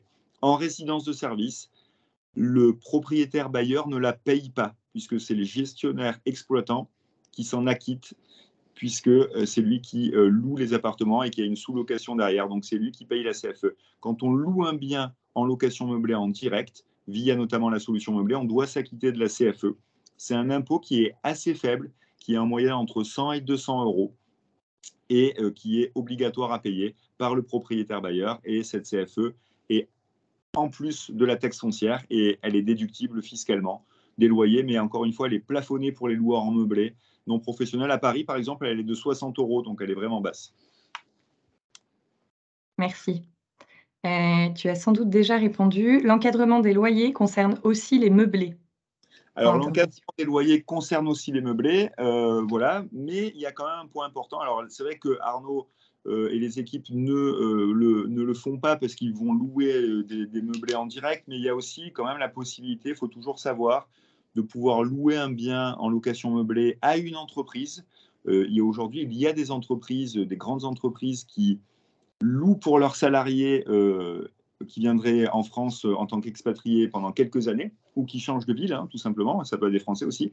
On peut signer un bail avec une entreprise, un bail de location meublée, et là, il n'y a pas d'assujetti, il n'y a pas on ne relève pas de l'encadrement des loyers. Donc, on peut aller augmenter les loyers, et surtout que c'est l'entreprise du client qui va payer. Et donc, c'est assez avantageux, mais sinon, la location meublée est bien pris en compte dans l'encadrement des loyers. Merci. Toujours David, confirmes-tu que les revenus de retraite entrent dans les revenus d'activité pour le passage en LMP? Oui. Les revenus d'activité, c'est simple, hein, c'est tous les revenus qui sont liés à l'activité ou à l'ancienne activité, hein, puisque les pensions de retraite, forcément, ça concerne de l'activité passée. Oui, donc salaire, traitement, pension de retraite, pension alimentaire, PIC, BNC, tout ça rentre en compte. Tous les revenus du capital, revenus fonciers, revenus de capitaux mobiliers ne rentrent pas dans le calcul du LMP. C'est seulement les revenus d'activité. Merci. Alors, on avait une question ou affirmation sur la revente d'un bien en résidence-service est supérieure, donc plus-value, qu'un bien en marché libre. Oui, en fait, en résidence de service, quand on revend un bien immobilier, on relève également de la fiscalité des plus-values des particuliers. Par contre, quand je revends mon bien, je ne dois pas réintégrer la TVA. Le nouvel acquéreur ne va pas refinancer la TVA. On vend hors taxe, mais il n'y a pas de... alors, il n'y a toujours pas de réintégration comptable, hein, comme pour la solution meublée, comme dans le marché classique. Par contre, c'est vrai qu'en revente en LMNP, on passe plutôt par des acteurs spécialisés pour s'occuper de cette revente, puisque on va revendre avec un bail commercial, on revend une rentabilité. Et souvent, la solution meublée, c'est pour ça que c'est, pour moi, hein, la combinaison du meilleur placement immobilier, produit immobilier que l'on peut proposer à ses clients. C'est la fiscalité la plus avantageuse du marché, celle de la location meublée, et surtout un bien immobilier sans bail commercial dans une résidence classique, donc on peut le revendre quand on veut, il n'y a pas d'engagement avec le gestionnaire, de TVA, etc. Donc c'est beaucoup plus liquide. Merci. Lorsqu'il n'y a plus d'emprunt, on peut choisir d'amortir sur 25 ans. Peux-tu développer? C'est vrai que l'amortissement comptable suscite beaucoup de questions. On se dit, oula, est-ce qu'ils le font un petit peu au doigt mouillé? Comment ça se passe? Non, l'administration fiscale française a rendu une position sur l'amortissement comptable en LMNP. Et ça a été validé par le Conseil national de la comptabilité. C'est 32 ans. pour l'amortissement comptable. Maintenant, les grands cabinets d'expertise comptable spécialisés en location meublée qui gèrent plusieurs dizaines de milliers de clients comme nous amortissent sur 30 ans pour faciliter tout ce qui est simulation des conseillers et pour que ce soit un chiffre rond. Donc l'amortissement comptable se fait sur 30 ans. Après, on peut un petit peu baisser le curseur puisque l'administration fiscale a des tolérances. Je vous prends un exemple simple. Sur l'IFI, vous avez une résidence principale. Elle vaut 1 million. Vous pouvez la déclarer avec un abattement de 30%. Vous pouvez la déclarer dans les alentours de 700 000 euros. Vous avez un bien locatif qui vaut 1 million. Vous pouvez le déclarer pour environ 800 000 euros. Vous avez une décote de 20%, mais c'est une tolérance, ce n'est pas un abattement. Ce n'est pas écrit dans le texte de loi, c'est une tolérance que l'administration fiscale accepte. En location meublée, c'est pareil. Beaucoup d'experts comptables et avocats ont interrogé l'administration fiscale et quand il n'y a pas d'emprunt, comme il n'y a pas des intérêts d'emprunt en plus déductibles, on accepte, on tolère d'amortir sur 25 ans. Mais la durée d'amortissement, c'est 30 ans et on peut demander à amortir sur 25 ans quand il n'y a pas d'emprunt. C'est ce que l'on fait pour permettre de ne pas payer d'impôt sur les loyers. Mais encore une fois, sur 30 ans, avec une rentabilité de 4%, 4,5%, on ne paye pas d'impôt sur ces loyers. Merci. Toujours David, peux-tu nous préciser les 3 ans de fiscalisation obligatoire? Les 3 ans de fiscalisation obligatoire, c'est comme pour la revente. Quand j'ai acheté un appartement et que je le loue en location nue, si j'ai plus de charges que de loyer, j'ai un déficit foncier. Ce déficit foncier, je peux l'imputer sur mes traitements et salaires. Cela va créer une économie d'impôt dans mon foyer. Si je revends un bien immobilier, si je passe ce bien immobilier en location nue, je fais un changement d'affectation, je dois normalement attendre 3 ans de fiscalité à zéro sur le bien ou d'avoir été en bénéfice foncier et non pas en déficit avant de revendre le bien. Sinon, je dois réintégrer l'économie d'impôt que j'ai faite. Je vous donne un exemple. Si j'ai eu 10 000 euros de déficit foncier en 2021, j'ai fait peut-être une économie d'impôt de 3 000 euros sur mes impôts via mes salaires. Donc, si je revends mon bien en 2022, je dois en informer l'administration fiscale et je dois rembourser mes 3 000 euros d'économie d'impôt.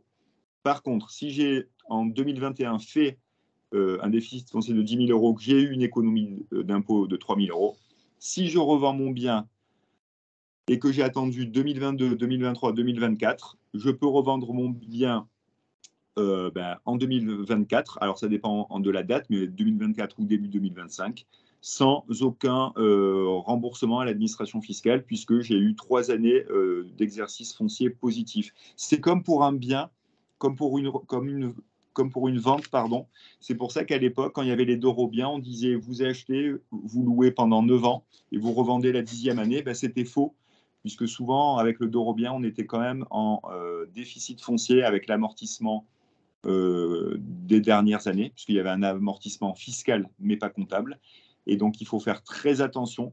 Quand on revend un bien immobilier ou qu'on le transforme de location nue à meublé, il faut bien vérifier que sur les 3 dernières années, j'ai été à zéro sur ma déclaration de revenus fonciers ou en bénéfice. Si j'ai eu un déficit foncier, c'est possible, je dois en informer l'administration fiscale avant de le vendre ou de le basculer en meublé. Merci David. On a une question pour Arnaud. La prestation de gestion est obligatoire. Pour l'interrogation, les clients peuvent choisir que l'offre mobilier plus cuisine. Je te laisse répondre. Alors, ouais, la question qui fâche.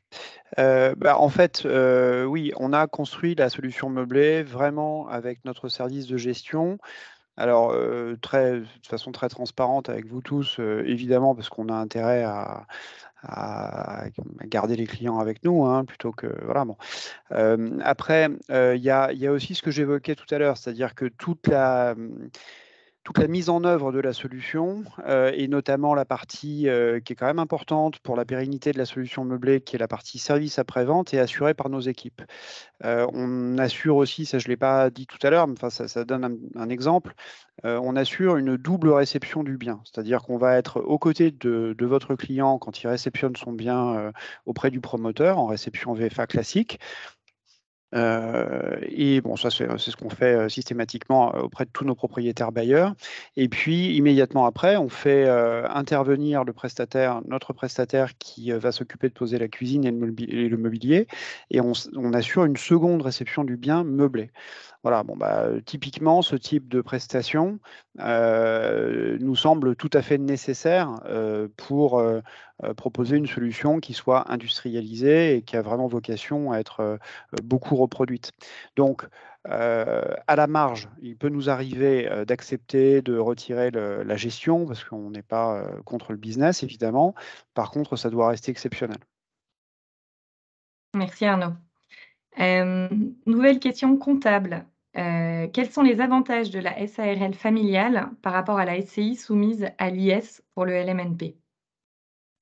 La SARL familiale, l'avantage, c'est qu'on peut faire du LMNP avec l'impôt sur le revenu, alors que la SCI à l'IS, on a cette fiscalité de l'IS, et donc quand je revends mon bien, je dois réintégrer tous les amortissements comptables dans mon calcul de revente, donc ce qui est très avantageux pendant l'exploitation, mais quand je revends le bien, tout ce qui a été amorti et déduit doit être réintégré dans le calcul du prix de revente, ce qui fait beaucoup, hein. Donc on a souvent une fiscalité plus élevée à la sortie, alors qu'en LMNP via SARL de famille, j'amortis mon bien comptablement pendant tout le long de l'exploitation du bien, et quand je revends mon bien, je ne réintègre pas les amortissements comptables.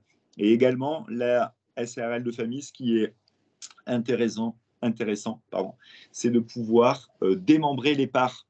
Donc si j'achète un bien en solution meublée via une SARL de famille et que je démembre les parts, je donne la nue propriété à mes enfants, éventuellement. J'en conserve l'usufruit, et au décès de l'usufruitier, l'usufruit rejoint la nue propriété pour former la pleine propriété.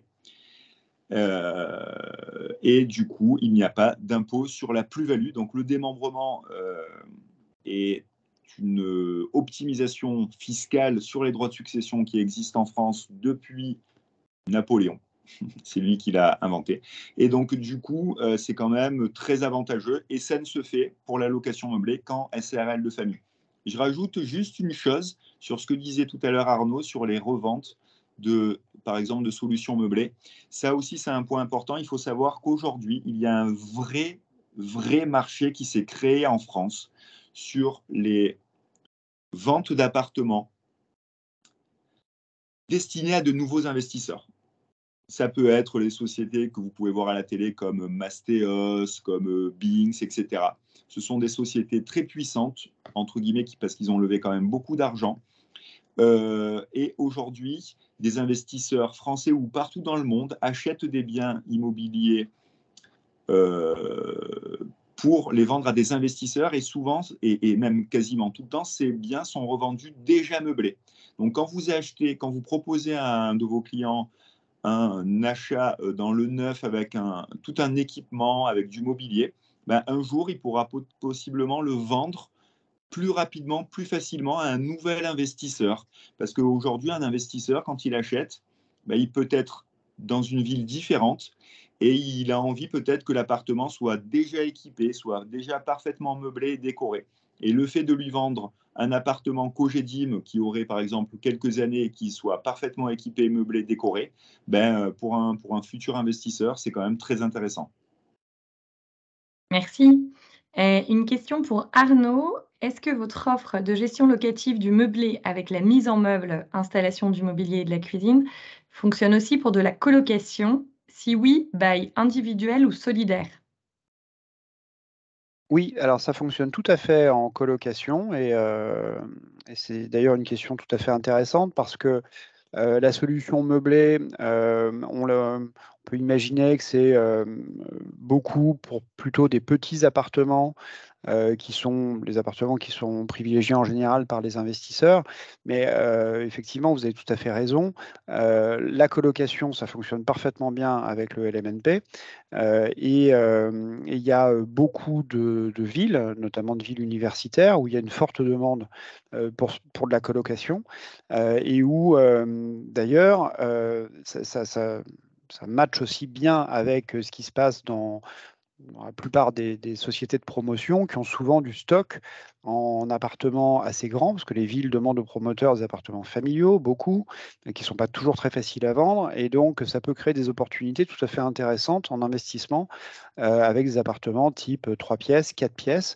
On a déjà étudié d'ailleurs des campagnes de communication sur des opérations spécifiquement sur ce type de surface. Donc, ça pour vous dire que la colocation, ça fonctionne très bien. Nous, nos services savent parfaitement le gérer. Et pour répondre à la deuxième question, oui, on demande une solidarité entre les locataires. Donc, bon, ça c'est une petite contrainte, mais enfin que nos équipes sont habituées à gérer.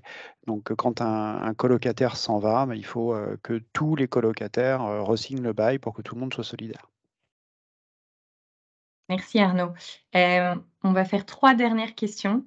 Ensuite, je vous invite à nous contacter si vous avez d'autres éléments. Alors c'est pour David, quels sont les minima sociaux aujourd'hui dans le cadre du LMP? Ils étaient nettement inférieurs il y a 15 ans. Y a-t-il toujours un intérêt à passer en LMP si les revenus y sont assujettis, bien sûr? C'est ce que je vous disais en fait sur les minima sociaux. Alors le forfait minimal en du RSI pour un loueur en meublé professionnel, c'est 1 200 € par an, donc, ce qui est quand même assez important sur des revenus des loyers, puisque ça peut représenter 1 ou 2 loyers quand même.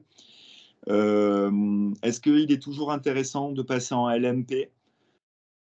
Oui, à condition que ce soit une vraie activité de location meublée professionnelle, puisque le terme porte tout son sens. Voilà, cette réforme, elle a été faite en 2009 par Christine Lagarde, c'est l'actuelle présidente de la BSCE, c'était l'ancienne ministre de l'économie et des finances de M. Sarkozy.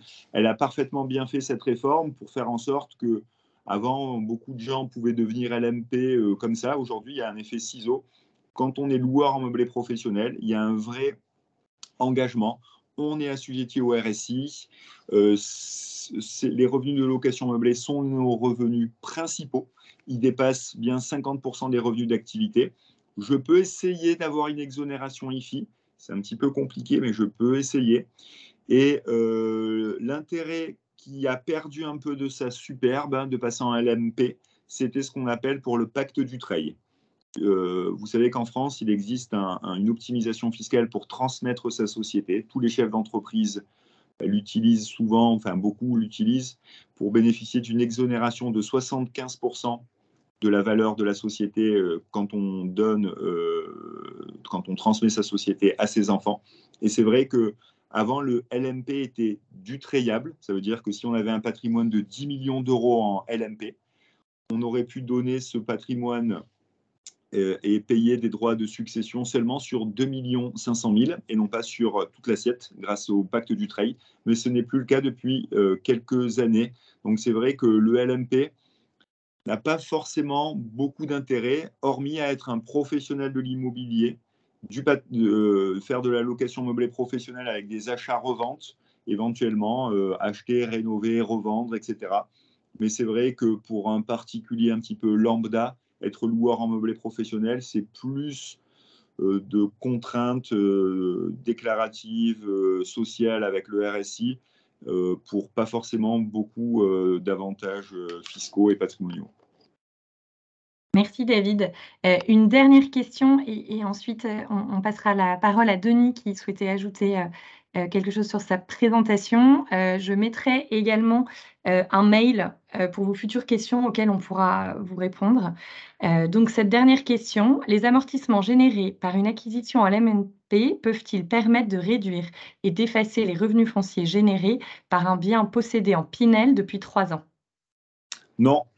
Les revenus fonciers et les revenus BIC sont des revenus différents. Donc, les revenus le déficit BIC d'une location meublée non professionnelle ne peut s'imputer que sur des futurs revenus de location meublée non professionnelle.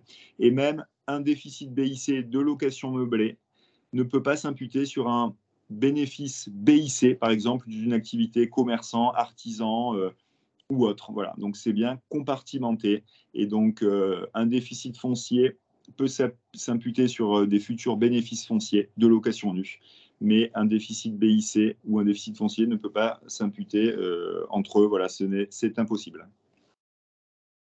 Merci. On a la réponse du partenaire. C'est bien ce qu'il me semblait. Parfait, merci. Je laisse la parole à Denis. Oui, c'était juste pour vous indiquer qu'il y avait une petite coquille dans la présentation sur l'évolution des effectifs des étudiants sur les métropoles, et notamment sur Nice, où on avait indiqué moins 10%. Et en fait, on est sur moins 1%. Voilà, donc la baisse est nettement moins importante qu'annoncée. Et en fait, on est même plutôt sur une quasi-stabilité des effectifs étudiants. Merci, c'est une bonne nouvelle. Merci Denis, merci à tous. N'hésitez pas, la présentation sera sur le site Altarea Partenaire où vous êtes habitués à vous rendre. Ce sera un replay. On mettra les coordonnées d'Arnaud qui fera le lien avec David et Denis si besoin. C'est votre contact pour la solution meublée. Voilà, on vous remercie pour ces échanges, pour ces questions, pour ces interventions. Et merci encore à nos 3 intervenants. Merci Gerson, merci Arnaud, merci Denis, merci à tout le monde. Merci à tout le monde. Merci à tous. Une très bonne journée. Bonne Merci, journée. je vous rappelle que Merci à vous.